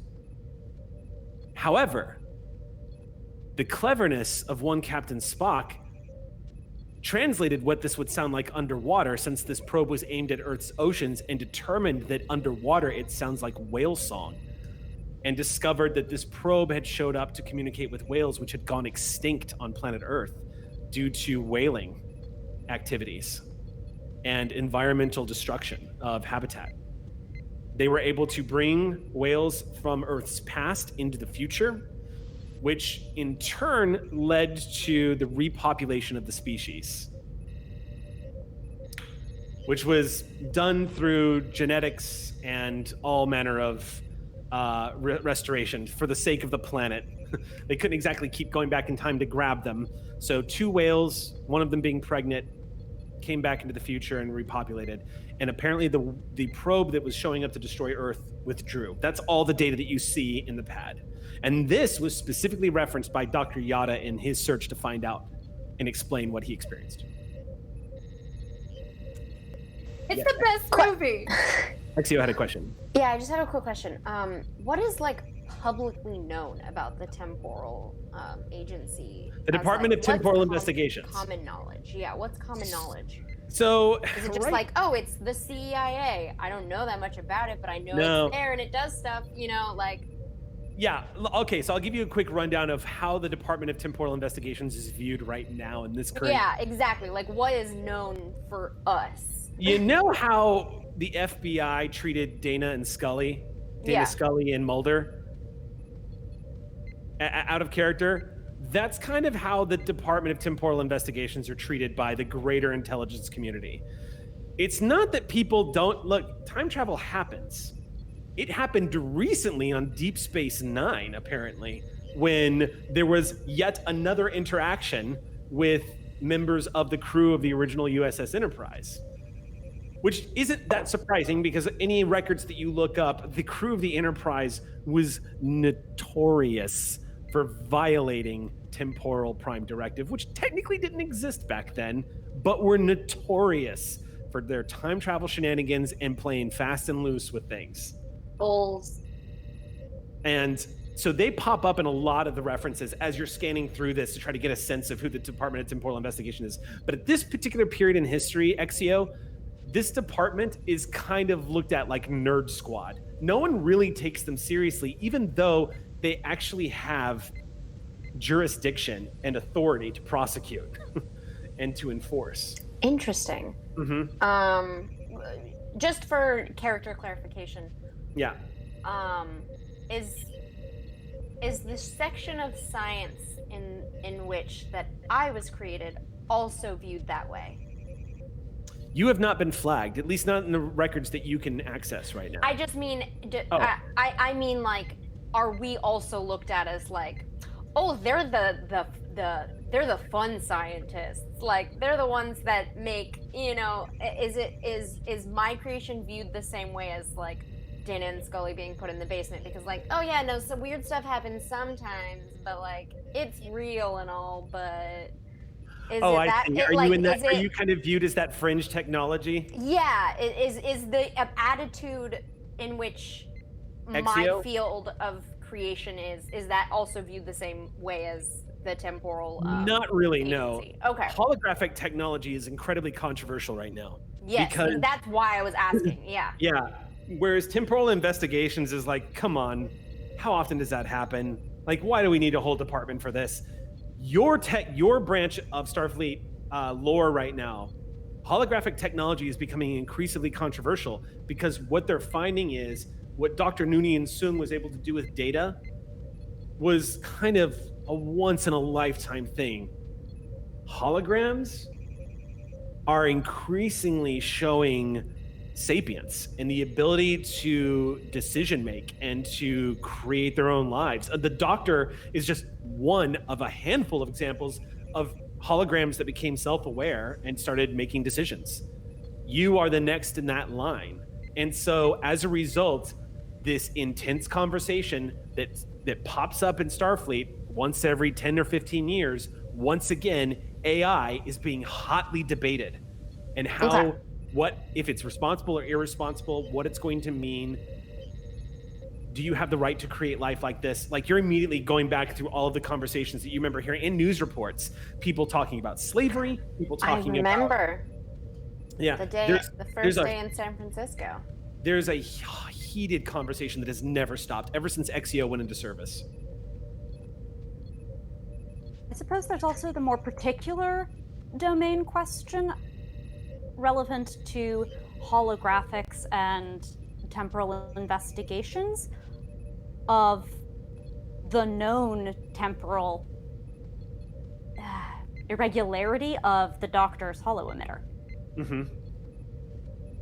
So one assumes it might be time shenanigans as such might be viewed a little differently in Redgrave's lab, if only because there's very closely related irregularities. There's definitely an instinct that there's a margin in which the Department of Temporal Investigations, and indeed even Starfleet, is willing to accept some measure of time shenanigans. They do it with exasperation and trepidation, but they also do it because more often than not, they don't have a lot of a choice. By the time they find out something has happened, it already happened and the damage is done. Like, all you can really do is make a report and say, please don't do that again. Conveniently, in this time as we've discussed things, we've also read the report. Yes. There. And I also wanted to get in that Tech is going to explain the next step in our process is getting some Jashashian technology, so I'll explain that to everybody as well. Also that. Ambassador, is there a chance we could contact Dr. Yugos on Jadaran? Maybe his work was what we base this technology off of. I don't know if you have any communication set up officially yet. I can speak to that for you as to help, Ambassador. Go ahead, Commander Prawl. The ambassador, for all turns and swivels and looks at you all and just says, the ambassador could indeed get in touch with the Jadaran people, but the Jashashians don't have subspace relays. We would have to be within their sector in order to communicate with them.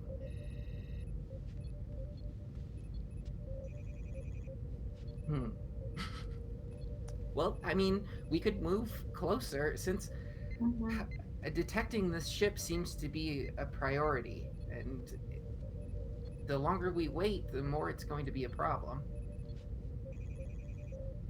It is a system of triage, yes. Unfortunately, the Jadaran system's not exactly nearby here. And there are a couple of equally urgent things rather closer. In the meantime, we rely on both our Satitian colleagues and our pilot to work through this nebula and dogleg us around so that at least they can't easily track us until we can get such technology. Did we get anywhere with the neutron radiation surges as a means of tracking where they were, if not are? That's what we've been working on, and that's where we're running into this sort of technology bump. I actually have a suggestion.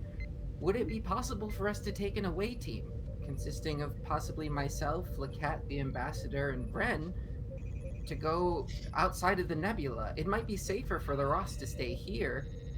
Unfortunately, nothing we have can travel at fast enough warp. Everything we have is warp 6 or slower, and at the distances we're considering, we might well beat you there.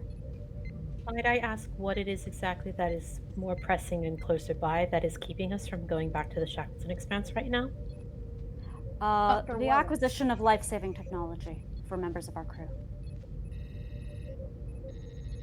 All right. I don't follow. Vren leans in. Who needs life-saving technology? Dr. Willix. Jane leans over to whisper the answer to him, like they're. Oh, is he a member of the crew? I thought he was Tal Shiar. Jane, a look. Can she smack him upside the head right now? Yeah, you're gonna put your hand across the back of his head. If you weren't gonna do it, I was. Weirdly, I'm looking away in that moment. I'm just. I get up. I get myself a drink. You know. Okay. I'm gonna look at I just Bryn. What? Is he not? Did that change? I didn't. Vryn, whatever Dr. Willix may be, he is currently a patient under my care and under the USS Ross's protection. Okay. Speaking of, Captain, today I shall be starting the procedure to remove his Trill appearance. Good. We Is need your to shoulder healed up enough for a surgery of that length? Yes, it's fine. It's a little sore, but you've got full motion. Yes, something like that. That's just a typical appearance. Surgery would not cause very much strain for me. As long as you're resting adequately, I would hate to see any of our officers' performances degrade due to any kind of medical conditions or exhaustion. I think at this moment we all slowly look at Lacat. I look anywhere else. I look at Lacat. Okay. But I'm also. Kaitian's head just slowly turns and stares at you, Lacat. I agree, Captain. In fact, I believe the tense emotions of what we're going through right now might cause strained anxiety for some of our senior officers, and I'm just gonna keep looking at like trying to hit in case the captain didn't see. Notwithstanding, the point is where we go to acquire technologies. We can't afford to have this ship on our tail at all. It's not a matter of detecting whether they are nearby. It is that by navigation and by flight, they simply cannot. We need a... It is why we are in this nebula. It is why we will continue an evasive navigational pattern until we can get that location, which in part will be dependent on adequate recovery from Dr. Sorix again, from what I understand. And as soon as I remove his trill appearance, I want to work immediately with Chief Tech and Lacat on incorporating some of that Borg technology that I was working on with the regeneration of his brain. Yes, as soon as you have that, do submit the plans to them and also to the commander to share with me. Yes. Sorry, I just wanted to point this out, Captain. Ain't no Romulan ship out there that can outrun the Ross. If we need to get somewhere fast by worrying if whether or not a ship is going to be able to track us, we can just do what we did last time and leave a Romulan ship in our plasma trails. It keeps them behind us, but it doesn't quite do enough to keep us off of the long-range sensors of such a ship. That range is far longer than our velocity differential that can build up over our maximum warp period. So if we can't detect them without getting the Jashashian technology, but we also can't leave this nebula in order to actually find the technology to help save Sorix, I feel we're tangled in a knot that has no solution. It gives us enough to exit. This nebula is, I believe the number we got last week, Eric, was 7 light years. Mm-hmm. It was an improbably large space, which itself is more than half the length of any long-range sensor that we currently know about of any species, including our own. Therefore, where we exit the nebula, we may be at the outer ranges. If we take a course out and then dogleg on a presumptive course, give it a few more zigzags at the Ross's most excellent speed, and with all of her warp endurance from those 2 warp cores, we should be able, for now, to evade. Not forever, but at least long enough to complete this mission, and then go to the Jadaran system and get technology from the Jashashians to ensure that we don't have to spend our entire careers running.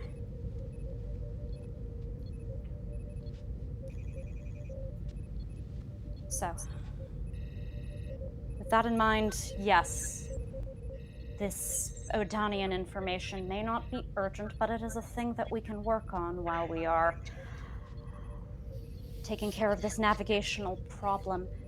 I know there's a lot on your plate, Dr. McCrell, but if we're trying to find out how the Odanians felt this, there has to have been a mechanism of action within them as biological creatures.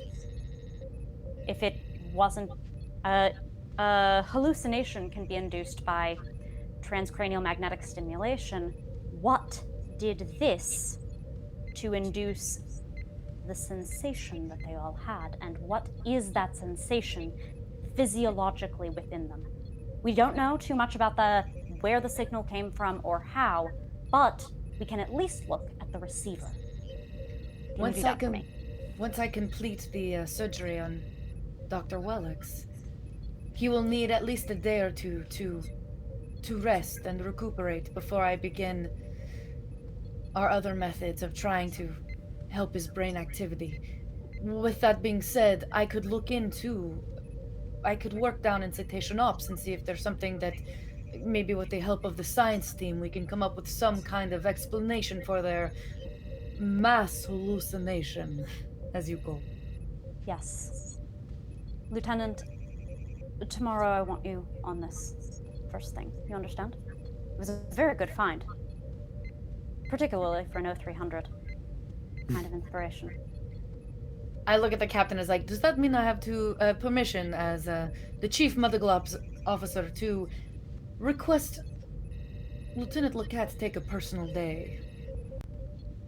Indeed, as I recall, it is under your authority as chief medical officer to do so, is it not? Yes, Captain, but I wanted to ask as a courtesy. And I just look at Lecat and I'm like, you need to go to sleep. And I'm just gonna hand the hypo spray to her.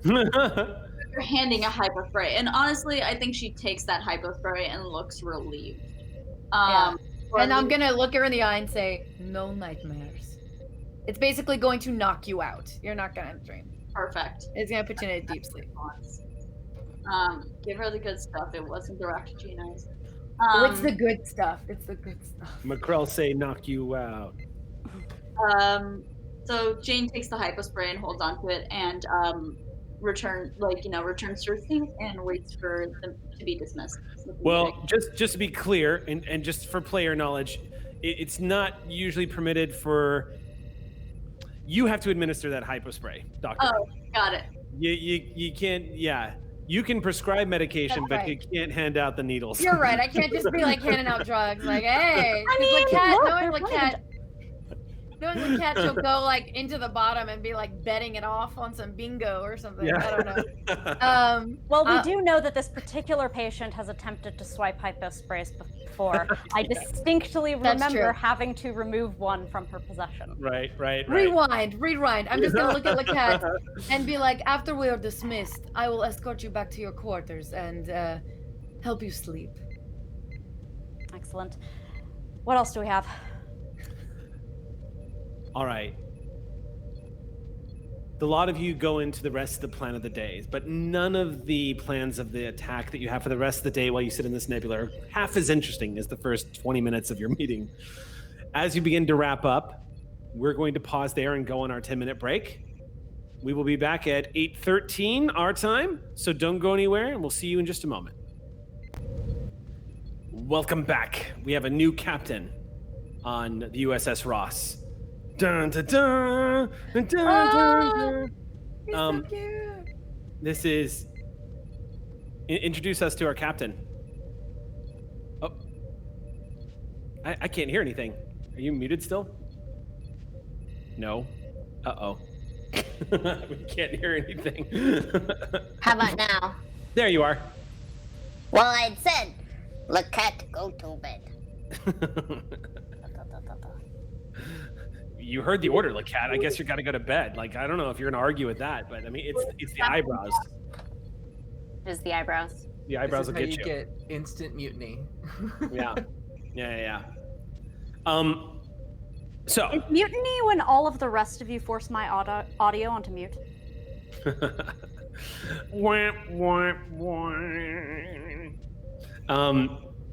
Let's go ahead and jump back into tonight's game. When we last left off, we had everybody finishing up the morning meeting. Getting to today's events, we're going to go ahead and have the surgery that you're having with Dr. Wellix is going to go ahead and take place. Surgeries like this is not a role. This is not like a dramatic surgery of any kind. This is, especially in Star Trek, this is in particular, the frequency in which people can change themselves in Star Trek, it's pretty advanced and can be done with ease. So you sit in a makeup chair for a couple hours. I mean, essentially. So as Wellix lays down on the table in that weird TNG style patient getup that they have with the thing, the bridge over his torso, he's glancing up at you. His eyes look rather glazed over because the sedatives are already kicking in. Mm-hmm. And he eventually falls asleep. He doesn't really say much as you guys have brought him into sickbay. While I'm obviously doing the surgery of changing his appearance, I'm also going to be doing deep scans of his brain activity because, you know, we've been keeping control over it, but because he's now like kind of laying still and I can get I can probably get some deeper medical scans than I've had before. We were also specifically looking for evidence of implanted memories, which before we were not. Exactly. Yeah, that's exactly why I wanted to run it, because now that we know that some of his memories may not be, maybe artificial, I wanted to... So why don't we do this? For the surgery, we won't have you roll. However, since you are about to run extensive diagnostic brain scans for the better course of the next hour to 2 hours, I'm going to say let's do a straight up roll on this. Okay. And just for everyone, we're down to 2 momentum now because it's a new scene. So I'm going to set the difficulty of this at 3. I'm going to spend 2 threat to cause an increase in the threat range. Bring it to 18 or better. And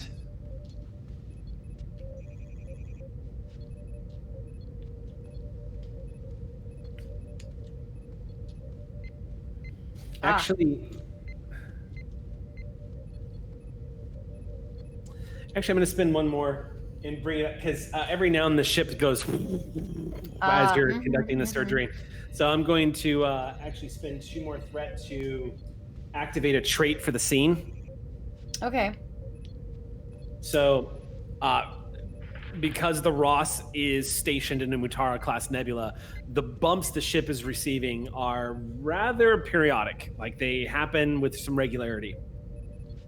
So it is going to make things a little difficult, both for the precision of the scans and the procedure. Not would my quick study talent come into place when attempting a task that will involve an unfamiliar medical procedure or treat an unfamiliar species? Ignore any difficulty increase. Oh, I guess you're not increasing the difficulty. And also, you are very familiar with Romulans, and you are very familiar with this procedure. So. Okay, well, I was just trying to pull some leverage here. I'm going to spend a momentum to get an extra die. I'm assuming you could go get drunk and then forget, and then maybe I'd let you. Caitians are actually allergic to alcohol. Fun fact. Right. That's why Dr. McCrell did not partake in the bar on Ryza, because it would probably kill her. They're severely allergic to alcohol. So the difficulty will be 3. I've increased the threat range by 3. And is the Ross assisting with this? What's that? Is the Ross assisting with this? Yeah, definitely. Woohoo! Definitely. The Ross's sick bay and medical staff are assisting. Okay, I'm gonna take momentum for an extra die and go for it. All right. What's the Ross's roll? The Ross is going to roll her sensors plus medicine. And I'm assuming I'm rolling control medicine? You're definitely rolling control medicine, yeah. Excellent. I'm going to give you an assist from a nurse, however. So 1 sec. Good. You're like, thank God. No, I mean, I'm okay, but, just momentum and stuff. Let's whip out the Ox Crew list. Ooh. All right. Leah Sky. What a great name. Oh, I like that. Nurse Leah Sky, human ensign, is assisting with the surgery. So I'm going to roll on her behalf. Okay.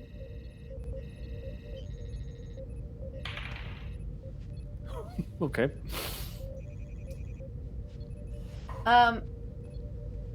Cool. So I got 3 successes. 1 was a crit. The other was a complication. Excellent. So that's 3, 4 with Aki, and what did our ensign roll? Your ensign rolled a 5. So that's a success total. from her. So we have 2 momentum. We have 3 total. Okay. Momentum. Thank you, Ensign Sky. Just as you say this to her and she nods, you hear the alarm chirping off on the medical bed that an anomaly has been detected. It begins to sound out immediately, which draws your attention right back to the life support. I'm activating that complication. Now we're going to have to make a roll. The surgery is going fine, but the brain scans start detecting a anomaly in the area where the implant was. You're starting to detect unusual brain activity. And at that point, Sorex, as he's currently in the process of healing, like skin, obviously no bandages or anything, a lot of the skin just looks very tender, lots of pink like outlines where the surgical alterations have been done, so it looks quite sensitive. So he is like fully Romulan at this point by the end of the surgery. The diagnostic scans are successful and the data is coming in now. But as you detect this anomaly, he begins to go into a small seizure.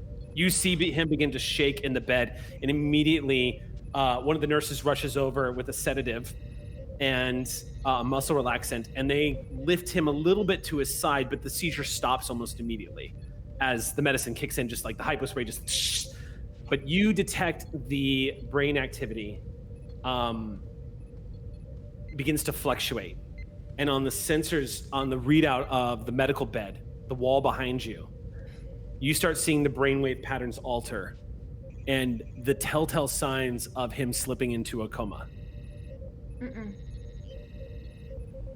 Not on my watch. What do I roll? Can I save him? I'm gonna try and save him. Well, he's not dying. He's slipping into No. I'm going to try and not have that happen. So the first thing you're going to need to do is figure out what's going on with him. Okay. So this is going to be a diagnostic check to figure out what just happened. Okay.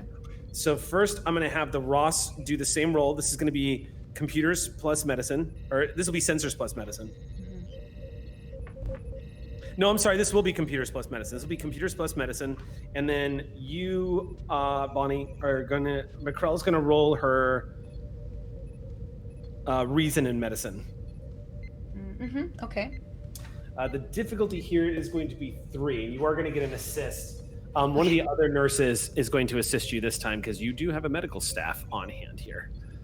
So this time, you're being assisted by a Bajoran named Ahi Zaida. Great names, Ox Crew. Y'all got to come up with some great names. So this Bajoran nurse, she is there next to you. Zaida, standing next to you, is also running a diagnostic, running this tricorder scan over his body immediately. Everyone is in serious mode right now as they're trying to basically help understand what's just happened to Sorex. Go ahead and make your roll. The difficulty here is 3. I took a momentum. Okay. I did not need the momentum. Okay. But still, it's good. Oh. Well, maybe I... Your nurses are doing quite well. There's a success from her. Excellent. What did Ross get? Okay. No help from Ross, but it was a regular complication range, right?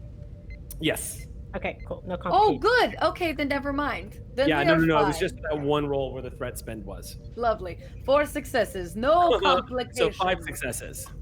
No, 4 successes with my nurse. Oh, okay. So 4 successes.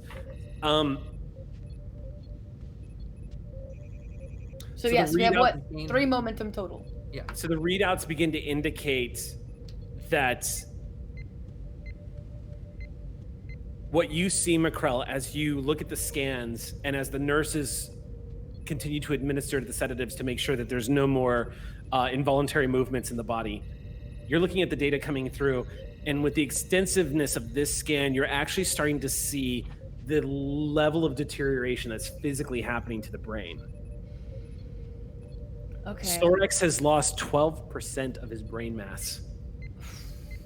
The lower left part of his brain is essentially literally disintegrating slowly as part of this sort of toxic effect from this horrible Romulan device that was installed in his brain. As we stabilize him, I'm going to call for Chief Tech Okay. really fast. I'm gonna. It just takes some movement to get there, Chief Tech. So if you want to arrive on the scene, you can. Oh, I'm I there. could. I was just comm badging him, but that works too. Yes, Go for Tech. you call for Chief Tech, and it only takes a move for him to arrive on scene. Great. I'm there. I brought the kit. Excellent. I'm just gonna look at him like, Chief, we do not have time to test anything. If we don't act fast, we're going to lose all of his brain activity. Once it's gone, we can't bring it back, and so much is gone already. I need everything you have on the regeneration alcoves that you worked on. We need to somehow combine that with the dermal regenerator and make some kind of adaptable neural receiver with the nanites, and I don't know what else we can do. Well, it looks like we gotta do this now, so I'll get to work. Well, on it. we've obviously correct me if I'm wrong, but this is something we've been working on, sort of. Sure. Like, because this is something that presented and to the that's how it captain. ends. Yeah. I was waiting for him to come back. I'm so sorry.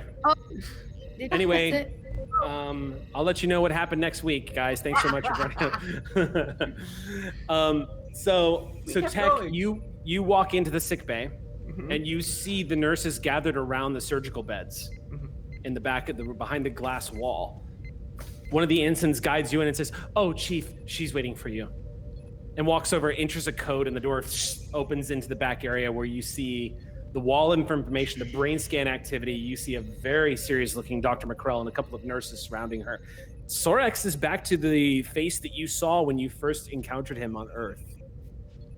I look directly to McCrell because we have been working on this, and I hold up a kit that I brought along, and I'm it's time, and you can see what we've been working on. We don't have time to test anything. We're just going to have to try. Doctor, if this goes haywire, we'll have One to more end the day, and he could have nothing. I cannot guarantee that I can bring him back once he slips away. There's no guarantee he'll come back at all. Doctor, without testing, in one more day, we could have a Borg.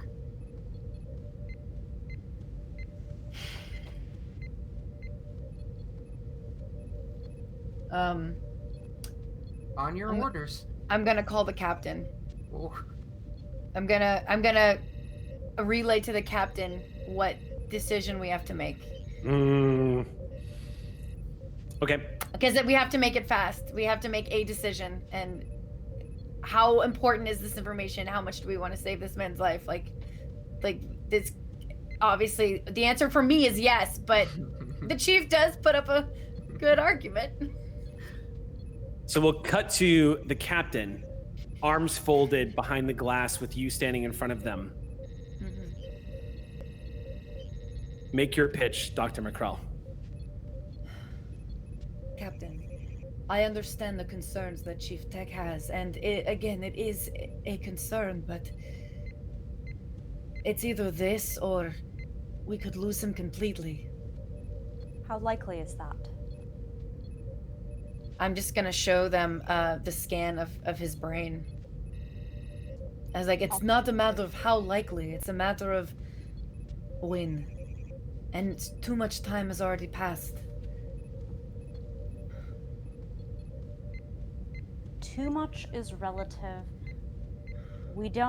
If you can't give me a sense of his risk, then I can't judge the relative risk of potentially putting my crew in danger, or even putting him in danger.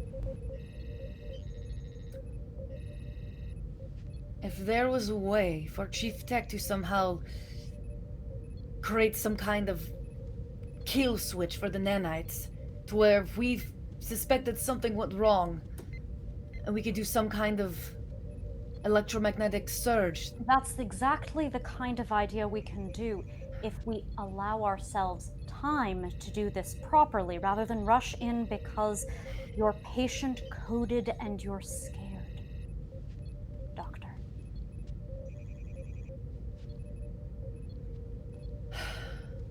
He looks bad right now. Of course you want to take action right now. Of course you want to help him right now. But I know you also want to help him long term. Do this right. It's hard to watch.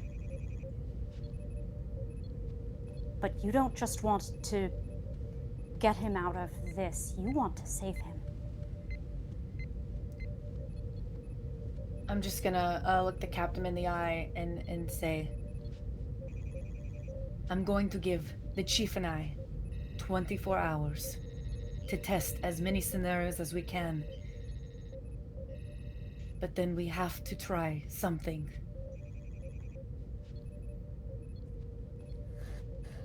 All right, 24 hours. So be it. That'll give him time to heal from his reconstruction, but if we don't move quickly, Doctor, it won't matter what his face looks like. Well, 24 hours then. Show me what tested treatments you have. We are doing nothing without the preliminaries. You dot those I's and cross those T's, or I swear to Starfleet. You have patients to take care of. We have a crew of 2,500. We have to think about them all. Yes, Captain. Of course, the safety of this Call me when you have crew. something. Yes. I'm gonna go to my medical staff. I'm just gonna look at all of them and say their orders are to keep Sorax completely stabilized and also quarantined. We can't have regular crew randomly coming into the med bay with like a sprained shoulder and seeing a Romulan hanging out on the bed. Yeah. To keep him. Yeah. I'm just going to say this. Because of the chain of events that have now taken place, it is safe to say that we are now at the turning point for Sorax. As the dice rolls and everything is built up, tonight we have arrived at the critical moment of whether or not his story comes to an end. And this is going to depend largely on some extended tasks, and this is going to depend on some roles. This is what McCrell trained for, and this is what you have been preparing yourself for. Not and really. You and Chief Tech are going to have to do what y'all can. So this is going to be an extended task, and then it's going to be another extended task. So we're going to do, for the first time ever, 2 back-to-back. Or actually, let's do this. Let's combine all of it into a single extended task to encapsulate both the research, the implementation, and then I'm guessing as players, are you going to decide now that dramatically the decisions that the crew is going to make is going to be, depending on the success rate of this, because here's the thing, if we combine both extended tasks into a single one, that means we're doing both the research and the treatment. But the treatment was contingent on the research. So we either do 2 back-to-back extended tasks or we do the big one. If we do the big one, then that's us deciding that the research yielded promising results, whatever the results are, that led us into the treatment. And then we play that out as a dramatic choice for the ship. And let's see what happens. My vote is for that one. Okay. If it weren't more reflective, like, they're reflective of 2 different sorts of approaches to this, and Sol was so clear that we can't combine them, that I can't narratively justify doing the riskier combo, even though you know my heart, Xander. I know. Sure. Let me. The way it would narratively fit is that if you agree to do both of them, the only reason why you would do both of them is that the results yielded the positive test result. Yeah. And so that the extended task is essentially to find out if the treatment was successful, and we remove whether or not the baking into the narrative is whether or not the research was successful is kind of irrelevant at that point. It'll all come down to defeating the extended task. If you don't defeat it, then we say something went wrong. If you do defeat it, the research was successful that led to you successfully treating him. Do you see what I'm saying? So it's not, you're not being penalized here. It's just, this is how the extended task will narratively explain the choices that are taking place on both, to sort of can combine it into one narrative thing. As opposed to having you do 2 extended tasks is really monotonous, and lumping it into one actually covers the entire narrative choice. And also, just to be clear to both you, Eric, and the rest of the crew, doing this will not cure him, right? Like it's basically just stop what's happening and slowly starts helping. It's not gonna like fix him right away. This is not like stabilize him long enough to go do the heist, to get schematics so that we can actually implement the long-term fix. This is the stabilization mechanism where if we fail it, then the whole Act 3 of it doesn't even matter. Right. Yes, essentially. Yep. So instead of, to clarify again, the research aspect of it will just feed into whether or not the treatment is successful. I'm not going to have you roll for that. This is just, the captain gave you the contingencies. We're going to say narratively, you're making the roll based off of the fact that you met the captain's requirements and you decided to take the risk and do this with the backing of senior staff. Yeah. Because you've met the requirements that the captain laid out before you. I need you to give me a risk-reward scenario that makes sense that we can do this because I'm not putting my crew at risk. Okay, great.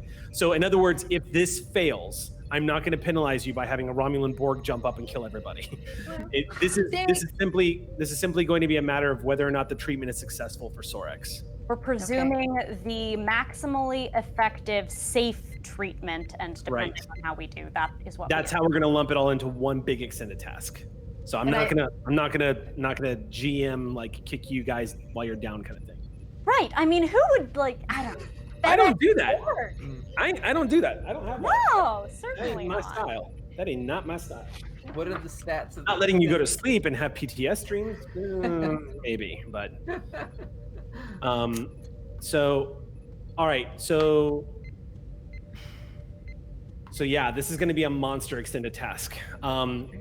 I'm going to go ahead and if you guys would please look in our chat that we use in the tech chat. I'm posting the link to our virtual extended task chart. So use that to your advantage.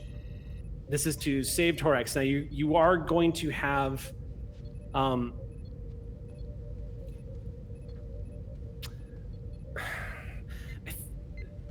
think this is going to be a situation where you're going to have limited attempts at this. Right, it's timed.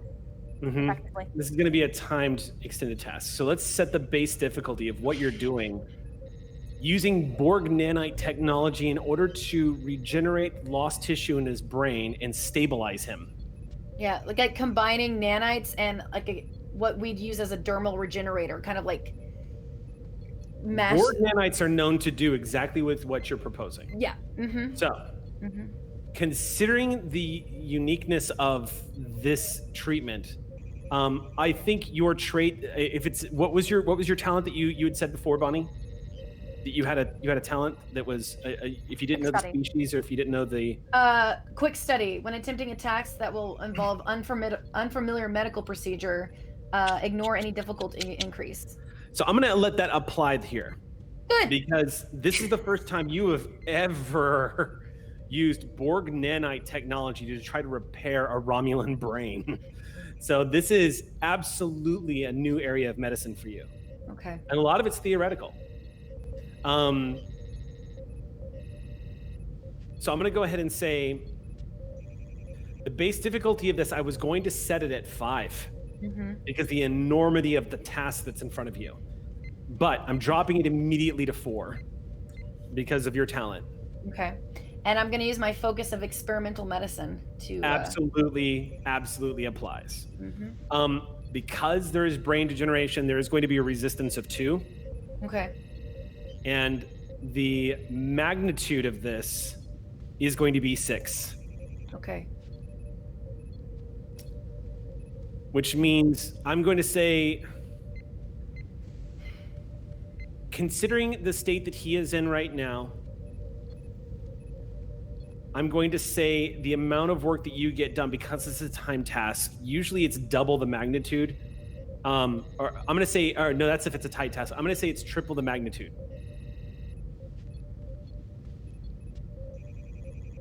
Okay. You follow? So 18 no pressure is the amount of work on that track. Okay. The Ross is going that's to be actually a good thing. It means that relative to the magnitude, we burn through the work track, and once you do that, you get tons of breakthroughs once you've actually brought it all the way down. This is not a bad way for this to go. Right. Yep. And unlike Lacat, I did not spill my Roctagino, so I will be chugging it and ready to rock. All right, so you get in the medical staff here. Yeah. Let's go ahead, you and Tech working immediately, going in.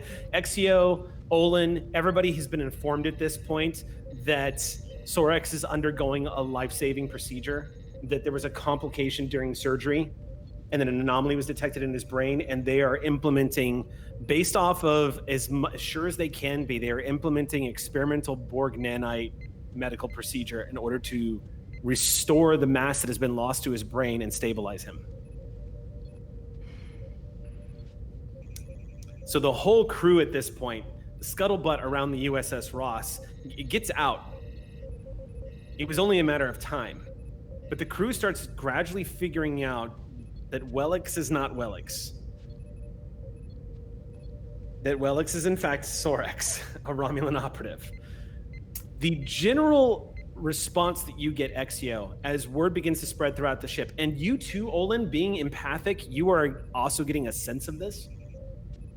But Ox crew reacts with deep concern. No one seems particularly shocked or immediately alarmed that there is a Romulan former Tal Shiar agent on board.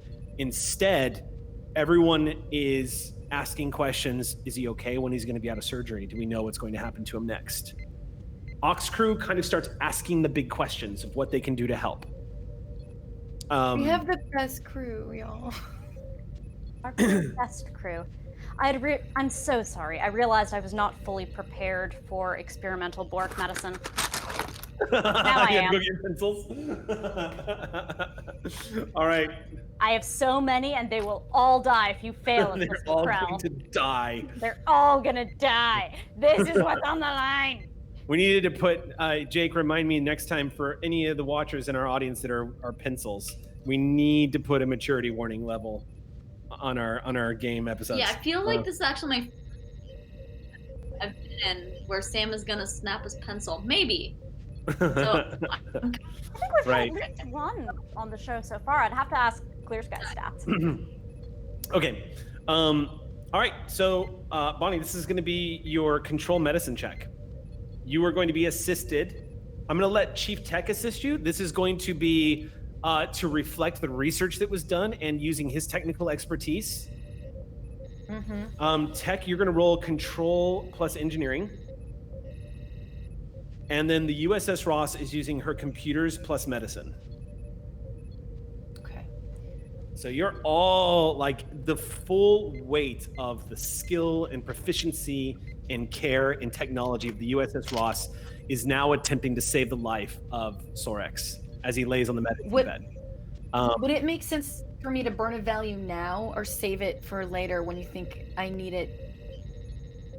I believe it is probably better to build up a momentum pool because it is possible to get momentum choked at the beginning of an extended task and then constantly be trying to make it up so that you can continue getting the piercing. I think, and I haven't fully studied the optimization, you probably want to go at the beginning.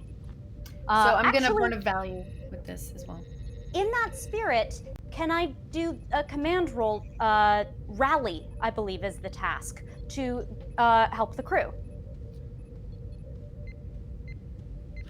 I'm going to ask that you role play it, but yes, if you will role play that with Dr. McCrell and Chief Tech as they're about to go into surgery.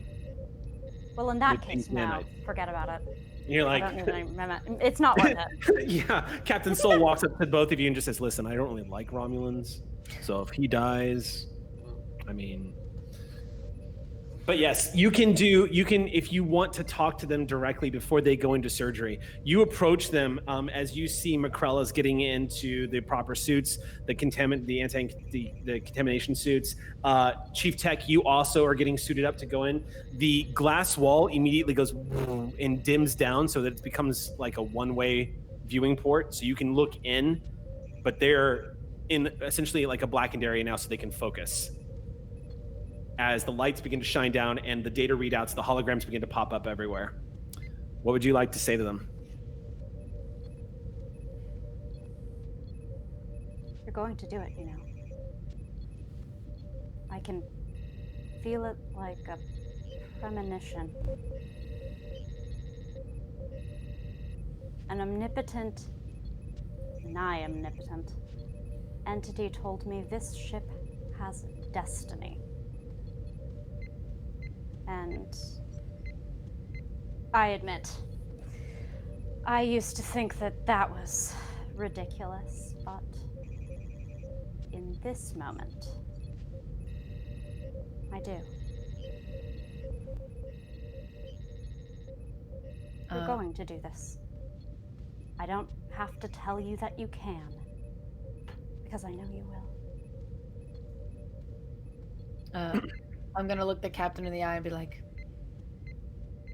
I would not accept any other option, Captain.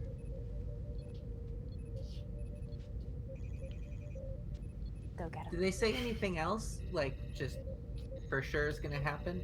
'Cause Oh, be good did to you want know. those lottery tickets? well, I mean, yeah. Oh, well, I suppose you really better succeed at this then. Okay. Let me fix the interval readout because I just realized I didn't actually give you guys your intervals. I gave you the amount of work you needed to do on this, but I did not give you the time in which you needed to complete it. Right. So, why don't I'm going to adjust this. I'm going to reduce the work track down to 15, which is good. 3 off.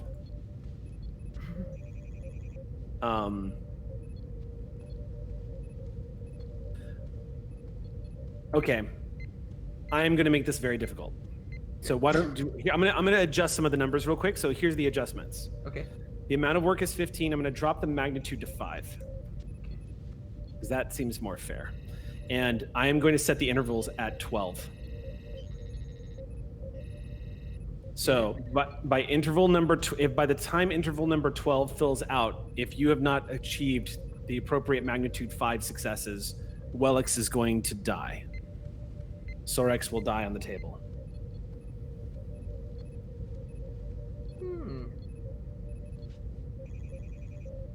No pressure. As Chief Keck would say. Oh, geez. Okay. We're going to let's do say every interval is 30 minutes. that. Okay. May I roll rally? I'm sorry, every interval is an hour. So this is going to be a very intensive surgery. Yes, go ahead and roll your rally check. I'll take one to get it back. Okay. And I'm not in... Yeah. Okay, show me what you got. It's difficulty 1, is that right? What is it? How does the rally check work again? It's Just remind us. difficulty 0, as I recall. It really Right, it's build momentum, right? is a momentum goose. Right, That's okay, entirely different. Yeah. Cool. So we are currently at 2 because I'm grabbing 3 dice, partially because just you don't want an Orion to have a complication. You don't want a complication. Right. You don't want an Orion to go. But they're not in a room with me, so they're not technically green die eligible. Okay. All right. So that's only 3 from me. Unfortunately. So gain 3 momentum. Unless I live really dangerously. Do you want to live dangerously, Sam? I absolutely do, because one of them was a 16 and I have a chance at critting on it. All right. And actually, you know what? I'm not gonna... I have a veteran talent. I should throw a value in this. I'll do anything for my crew. Okay. Yes, you did refer to Sorex as your crew. So that's 2 plus 2, and then the one that I'm re-rolling, which is now a crit. No. It went from a 16 to a 5. Okay. Oh, bless it. All right, so that's 6 total. We were at 2, so it's 4 with a 2 bonus, which will allow me to create an advantage with those bonus momentum. Would you so you've got 2? You could spend those 2 to get rid of the trait that I attached to the scene. Yeah, we can do, we can effectively remove that, and it should do the same. If Does you that remove do the that same trait, thing relative to the difficulty level? Like, yes. basically, If you remove that trait, I will drop the difficulty of the extended task by 1 because the rolling of the ship is affecting your ability to do the surgery. Perfect. All right, so the base difficulty has dropped from 4 to 3 now. And you are at full momentum. Woo! Go Do this. get him, Cation. Meow. So you are actually now. This is starting to look a little more helpful. So, at about this point, up on the bridge, Olin and Exio and Lacat, everybody on the bridge. About this point, Vryn, Asmi Shanto steps off the turbo lift and walks very quickly down the ramp to face all of you and just says, "They're starting surgery now." Thank you for the update. Would you like me to keep all of you updated? That would be wonderful. Thank you. And about that point, Vryn swivels around in his chair and says, "Commander, look, as you part through the nebula, you all, to reflect removing that trait from the scene, after spending 2 days drifting into this nebula, you essentially enter the eye of the storm." Clear And skies for surgery. As you break through this cloud cover, you find yourself, the Ross finds herself in what looks like a giant cloud shaped, like a dome made of nebulous clouds. An open area of space within the nebula itself that seems to be rather unaffected by the turbulent aspects of it. Not only is that, but it's a spectacular view of what it looks like to be inside the heart of a nebula. This might be the open space where a star once lived before it imploded. This open area could have been the remnants of a supernova. It's hard to say. This Mutara class nebula is just this big pocket. So you are surrounded by the marbled lighting effects of the purples and the pinks and the golds, all flashing with lightning and electricity and ionization all throughout the clouds. And the Ross gets still just as you break through. Good luck, Doctor. Make your roll, Dr. McCrell. Your first roll for the first interval. All right. Keep in mind, it does have a resistance of 2. Yep, taking a momentum for an extra die. So I believe the consistence was to burn a value right away, yes? I will burn, no amount of studying can replace hands-on experience, because can't study this. Yeah. Aki, are you rolling for the Ross? Okay. Okay. So Aki, yeah, you're going to be rolling computers medicine. Go ahead and make your roll.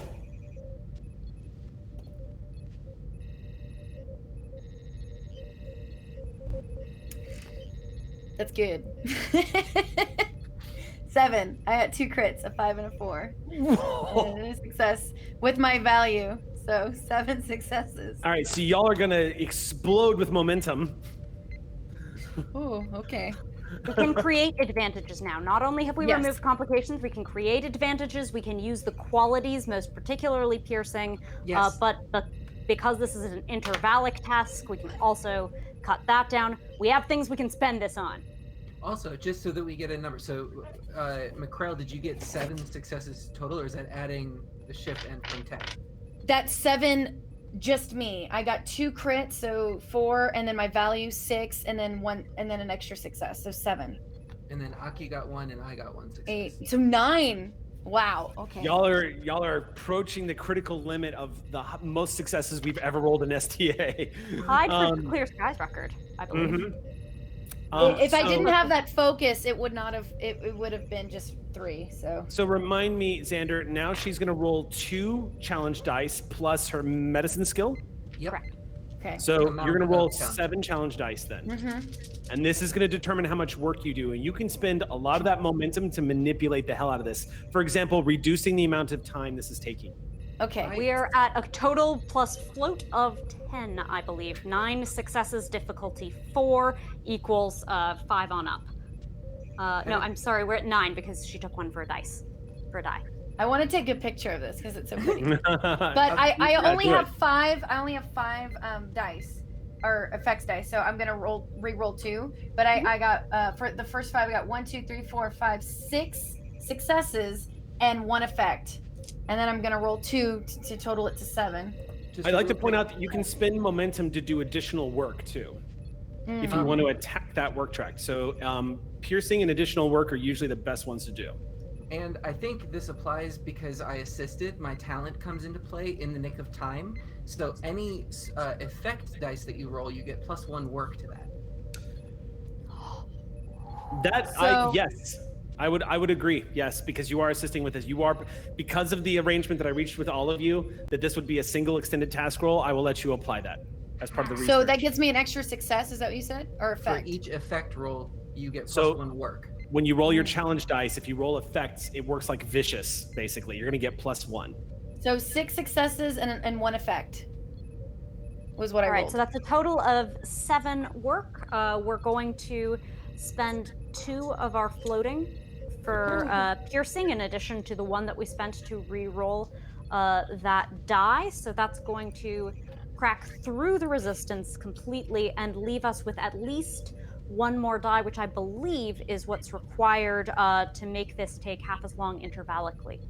Now, it is worth pointing out that because you rolled that much, you automatically get a breakthrough, which is going to drop the difficulty by, or the magnitude by 1. So the magnitude drops to 4. That's amazing.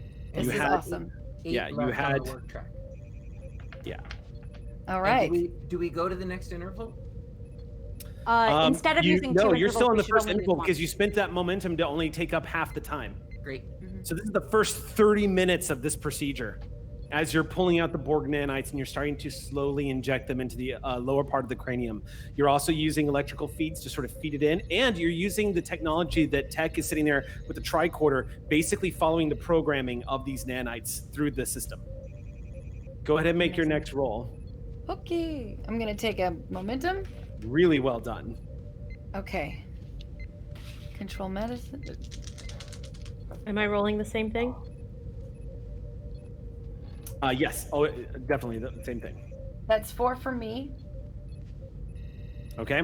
Natural crit.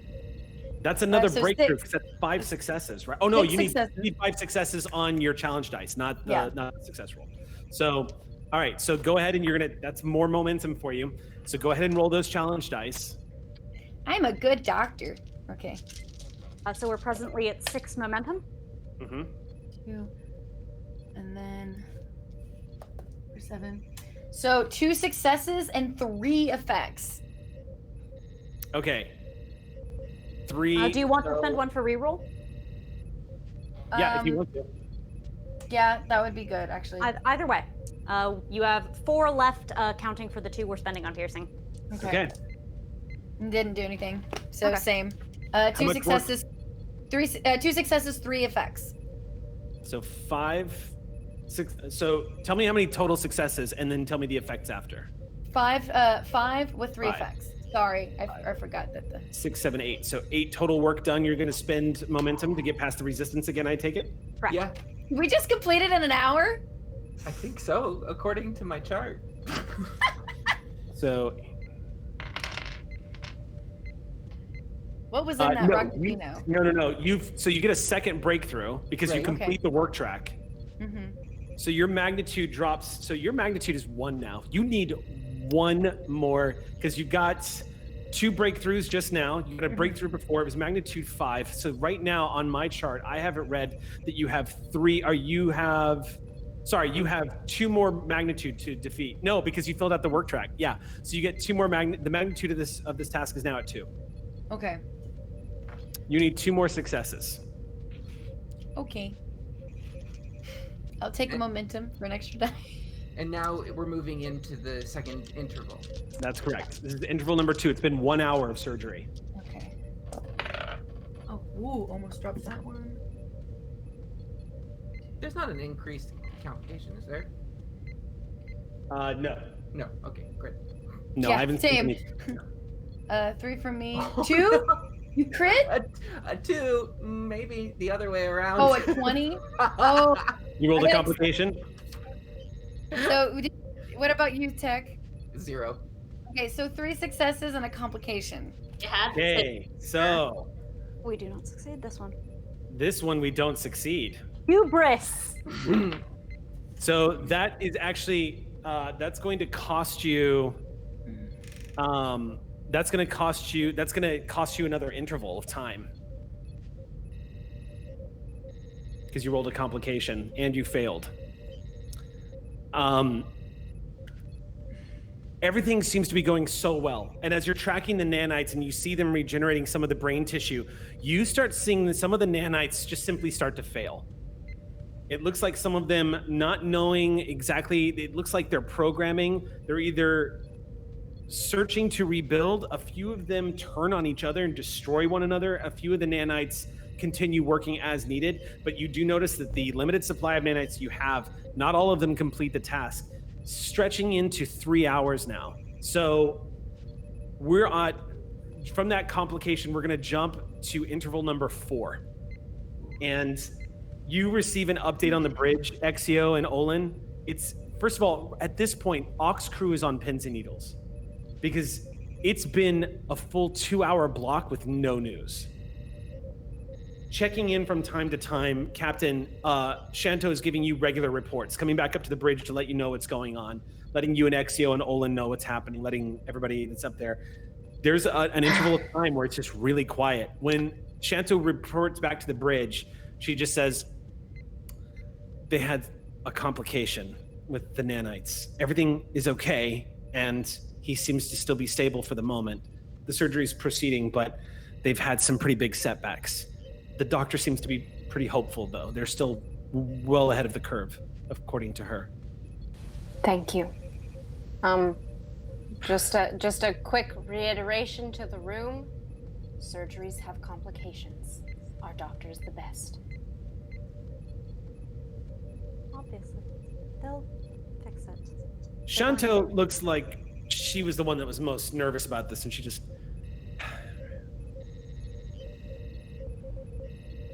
And with that, she says, I'll be back with the next round of reports. And she heads back to the turbo lift.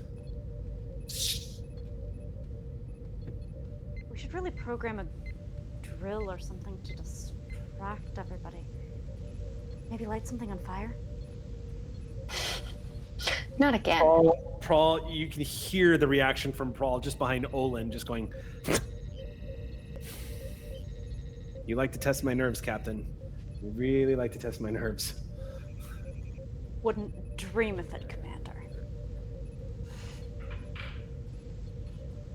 Go ahead and roll again, McCrell. Here we go. Taking a die? Taking a momentum for an extra die. All right. The good news is you've filled out the work track, so any work you do now is a breakthrough. You guys are really close. All right.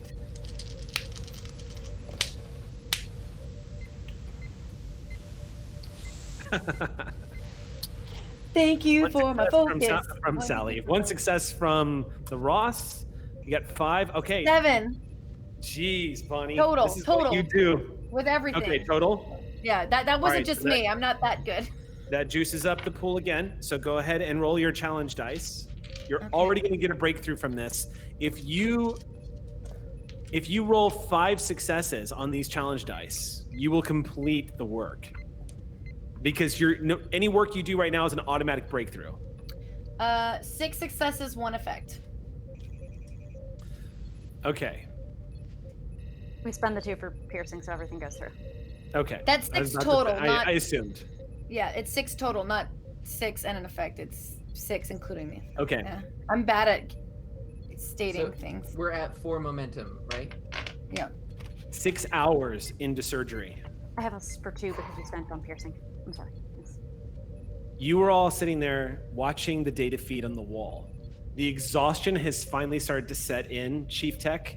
You're starting to feel it. McCrell, on the other hand, has been a machine. Non-stop, she has been laser focused for 6.5 hours and isn't showing any signs of slowing down or losing focus. She's staring at the wall right now. Her ears are just pointed almost forward as she's looking through the data feeds. A few of the nurses in there just kind of watching by her side. Some of them bringing in drinks and whatnot to set them off to the side on just outside the surgical area. The data feed starts to register the nanite construction, and both of you watch with a bated breath until the data starts coming back in and you start seeing what looks like a green glow effect at the base of the skull. And to your shock, you actually start seeing a percentage point drop immediately of brain tissue that's being regenerated.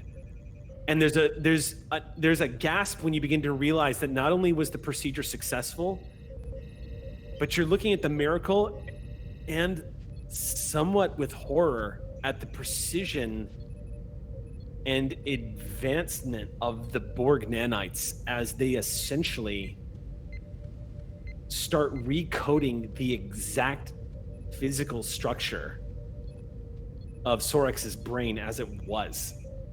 Will it restore memory? You don't know, but these nanites begin to rebuild his brain. Having filled out the final encoded sequence and been given the final directions, the two of you watch. And just to make this even more stressful, just to make things more stressful for everyone who's waiting to hear news, but also because this is what you two would do, you observe for an hour to make damn sure that the data that you're reading is real. With a kill switch, just like. And in that hour, you watch 12% became 11%. By the end of that hour, you watch it become 10%. You're watching the rebuilding of a brain right in front of you. And it becomes clear that he's stabilizing. I'm gonna look over to Chief and like grab his shoulder and be like, your brother, Reiku, worked under me for many years. I know, Doctor. He would have been so proud of you today. I'm not proud of myself. I used Borg technology to restore a Romulan. We used what we had to save a patient. Maybe that's where my brother and I are different. And Tech is gonna leave exhausted. You set down your data pad. As he leaves, I'm gonna, under my breath, say to myself, not different at all. And just keep staring at the wall with kind of sad about Tech, because I was actually really proud of him. So Shanto enters the room seeing Tech leave, and she has this horrified look on her face, and she looks at you, Doctor. I'm gonna, for dramatic effect, look with just this like blank face for a minute, and then slowly do the McCrell smile. That's kind of creepy and not good, but it's actual pure happiness. And say, please let our captain know that Sorax will be awake shortly. I think the captain would love to hear that from you, Doctor. You're right. And then I'm gonna call the captain. You hear a chirping sound come through on the overcom. And so I think if we start the fire on deck 11, go for Captain's Hall. Captain, this is Dr. McCrell. Our Didn't patient. expect to hear from you so quickly. Yes, trust me, neither did I. Our patient is healing nicely.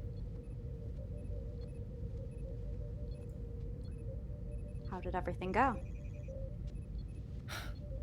Unexpectedly quickly. But I will have to say, I believe Chief Tech deserves a commuration. Commuration? That's not the word I'm looking for. Help me out. I'm messing up my flow. Commendation. Yes, thanks, Chief. Yeah. Again, my translator's not working. A commendation for his work today. He went above and beyond of what I asked. I think you both did. No, Captain, I'm just here to save my patient.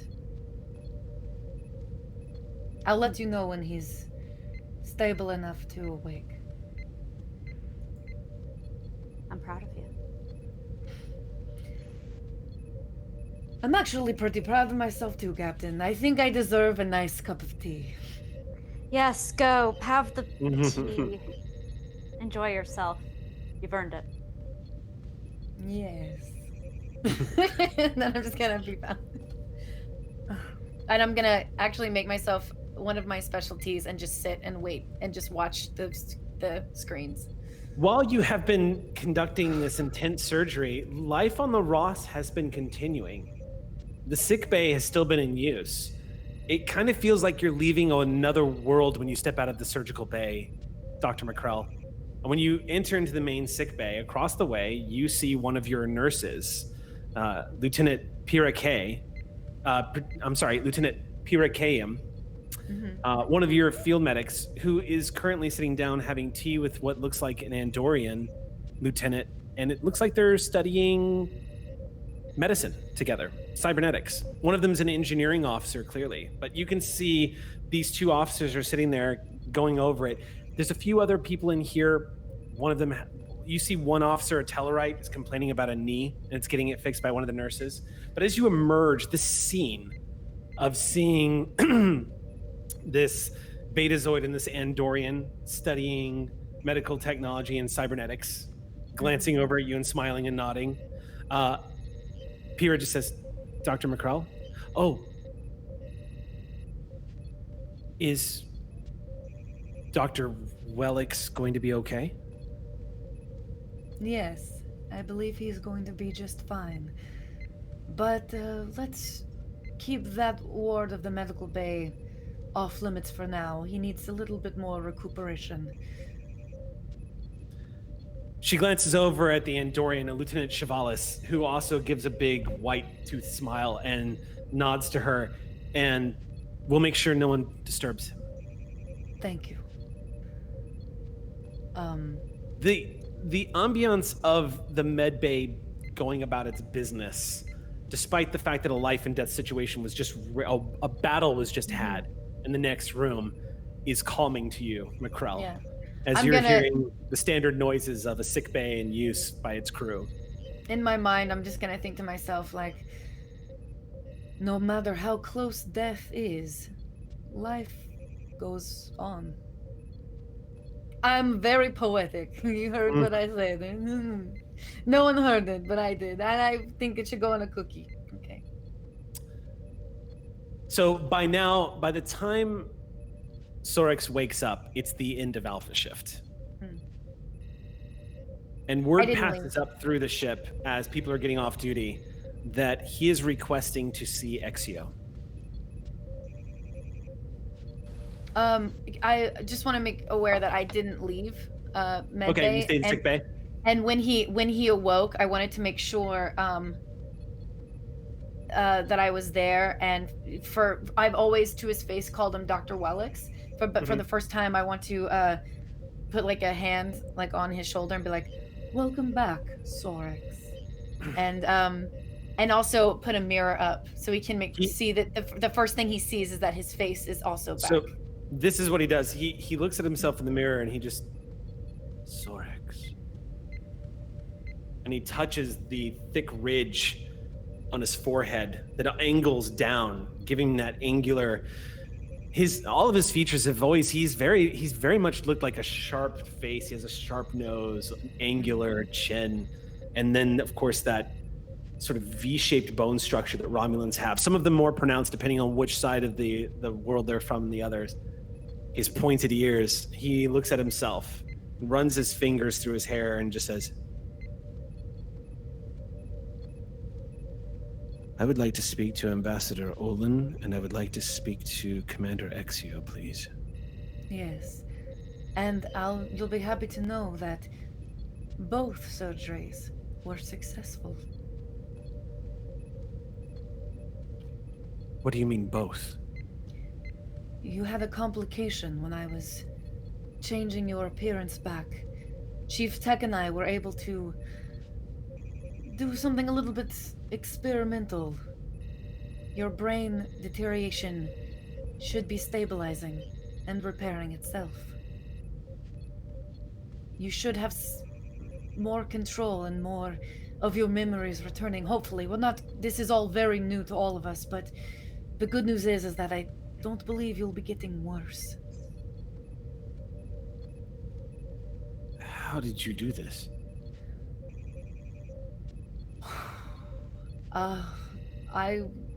There was a lot of hours. I'm not going to debrief you on that, but remember when I told you that Chief Tech had worked on some regeneration alcoves that we found on a prison moon? Alcoves. We've combined some of the technology with our dermal regenerators. I don't understand.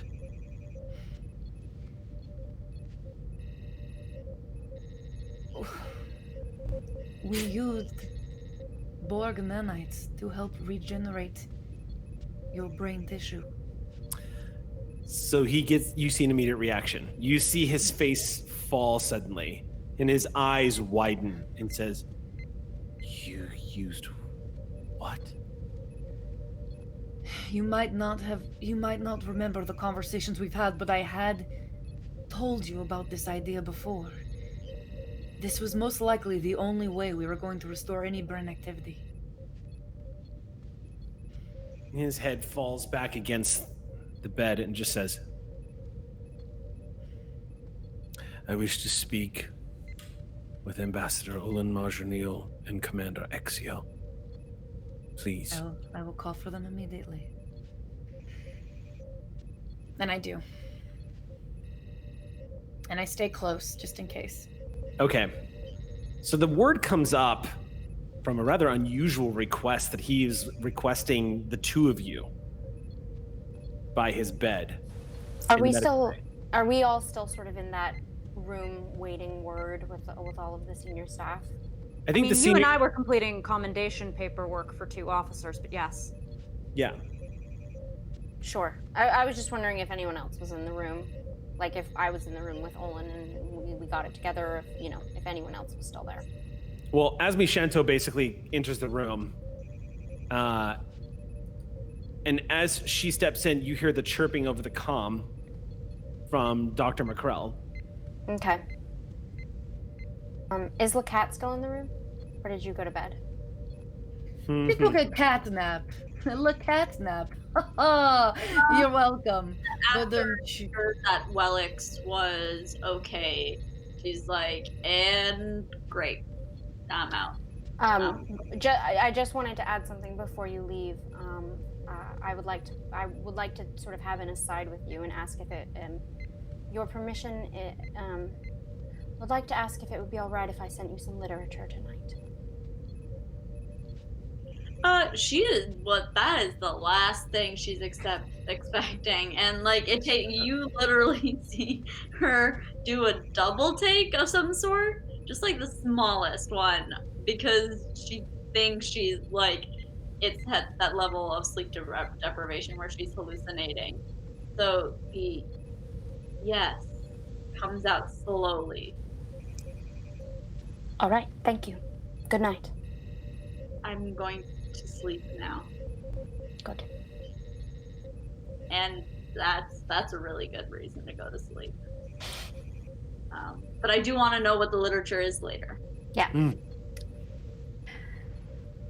Ambassador? Shall we go see what the hullabaloo is all about? Up to you, Commander.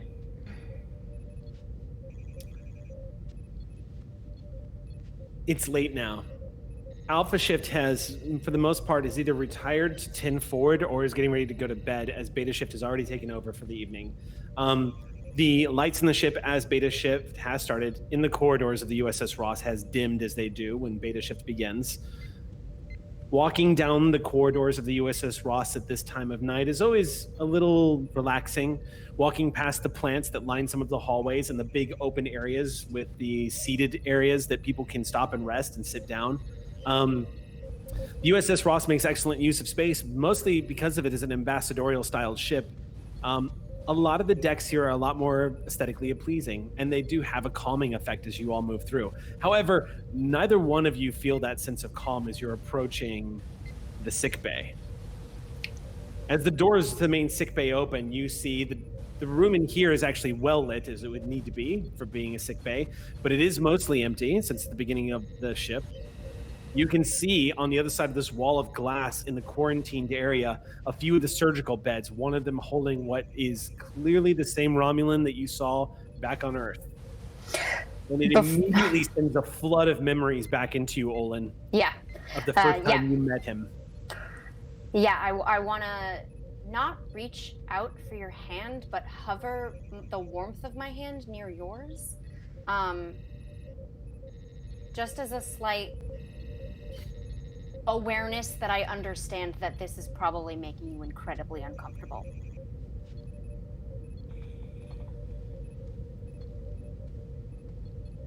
I want you to just an awareness that I want you to know that I am not unaware how brave you are being right now.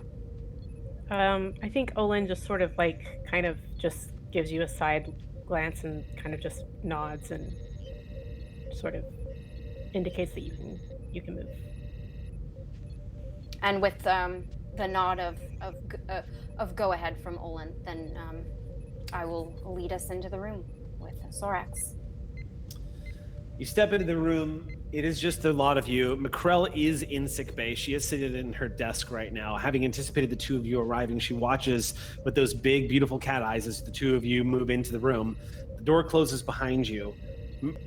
Sorax is clearly in a weakened state. You see all of his life support information up on the wall. You also see probably one of the most detailed brain scans he's ever had in his life currently circulating on what looks like a three-dimensional holographic display about 6 feet behind him. It's constantly monitoring. What you all see as you're walking into the room, aside from him just laying there with his eyes looking straight up at the ceiling, the fact that there's this very handsome, angular Romulan, the one that you saw from before back on Earth, laying there with sort of an expressionless face. But on the wall behind him is the clear indication of his brain being reconstructed by Borg nanites, and the life support monitors are watching it happen. 8%. Macrell, I'm going to give you this. It's been marvelous to watch it happen. It's happening faster than you thought it would. Yeah. As the two of you enter, his head very weakly rolls over and he looks at both of you, and it takes him a moment to blink in order to focus on both of you, and he seems to acknowledge who you are. How do I look? Like before? Like yourself?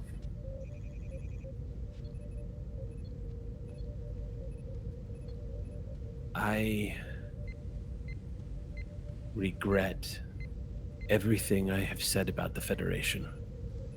Not just to you, but in my youth, in my training as an officer, the conditioning that I received as a Romulan warrior of the Star Empire. We are wrong about you.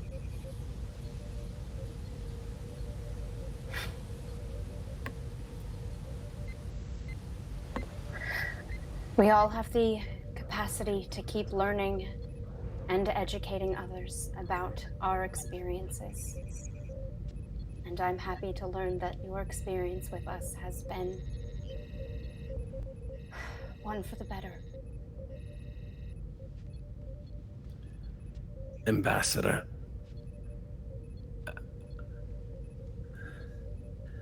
I owe you my life. I chose you because I knew you would help me.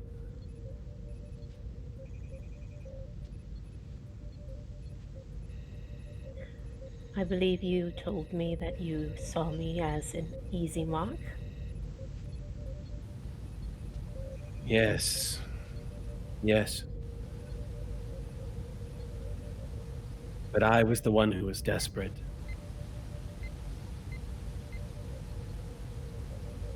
I was the one who was desperate. Well, it's a good thing that your instincts served you well. They are the only thing that has gotten me through all of this.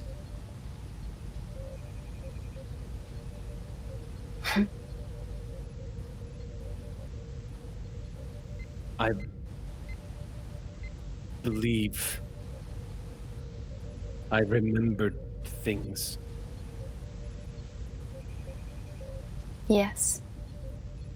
Anything in particular you want to discuss? Dreams. I had dreams while I was unconscious. Yes, we have them all recorded, if you'd ever like to revisit them. No, I had dreams while Macrell fixed me. You did? That kind of perks X. Yeah. Up. Lean forward. Yeah. I think they were memories. Flashes. Things that I suddenly realized. Yes. Ambassador, your father, he is a target of the Tal Shiar, not for assassination, for recruitment.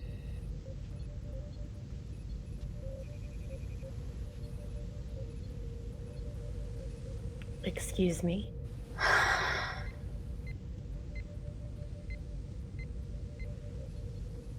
You're lying. I don't know. It may be a false memory. But he is one of the reasons why I chose you for help.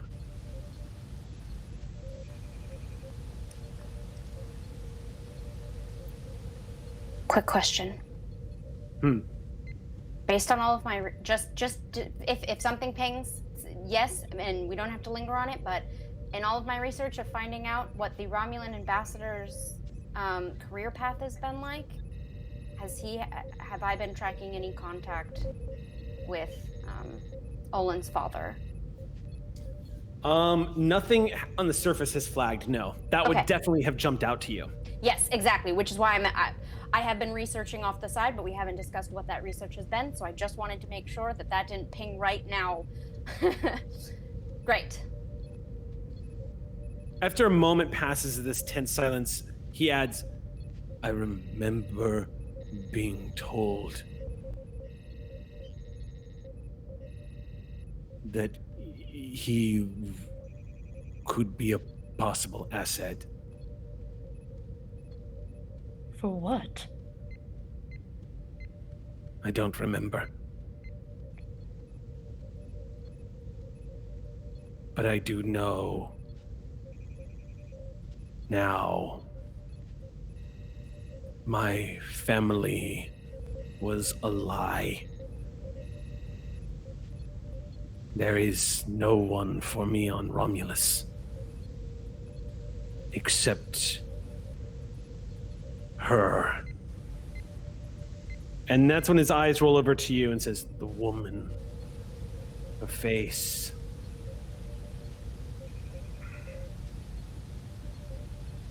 I don't know who I am to her, but it is Sela.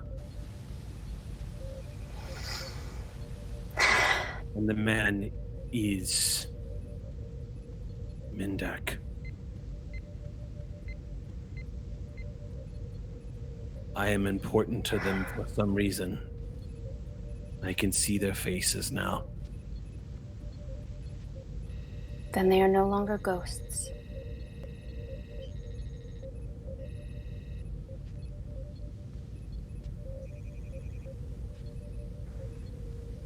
With that, he leans back onto the bed and closes his eyes.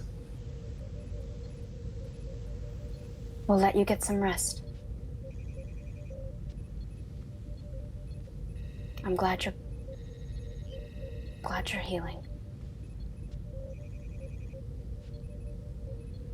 I think that, yeah, Olin just turns around and immediately starts to leave. Yeah. There's just this swish of the white robes as Olin just pivots and walks straight out the door.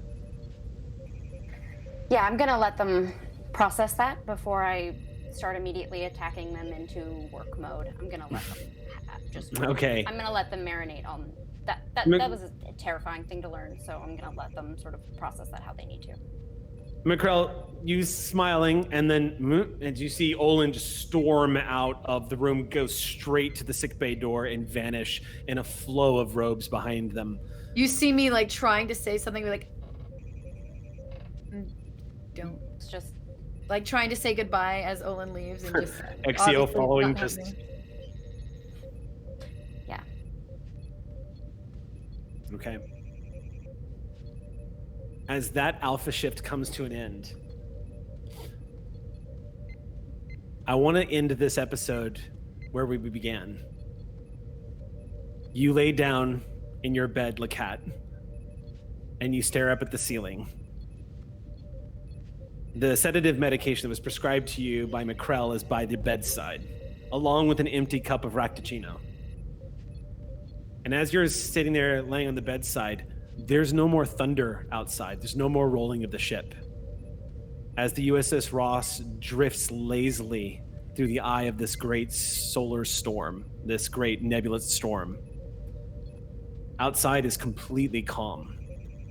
And for a moment, there's this brief surge of anxiety, like when you're on an airplane and you're afraid of flying and you're calm, and then you start freaking out that you're not freaked out because then you won't be ready. There's this instinct of just as that begins to surge up inside you, just as you begin to feel those cold pricks on the back of your neck, as you feel that Cardassian blood go into instinct mode, you are immediately jolted as a very agitated, sleepy creature jumps up onto your chest and coils up right underneath your chin and lays this tiny little chin down on top of yours. And without a second thought, finds that little crook on your chin that Cardassians have, that little groove that fits Orwell's chin perfectly, and just kind of, with no consideration for you at all. Absolutely not. He's probably already asleep. You can feel the two little tiny jet blasts of air come out of his tiny lungs and through his nose as he just goes, and eyes close. And for a second, as you're looking down at Orwell, it takes you a moment before you hear,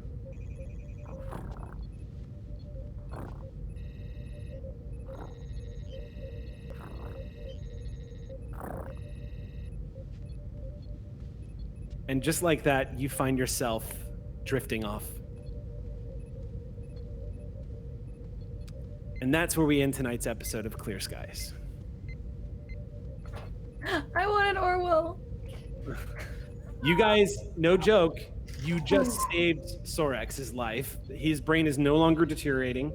He's not in immediate, irreparable danger anymore. He is... Now we're in recovery mode. Everyone had a great, happy episode, right, Olin?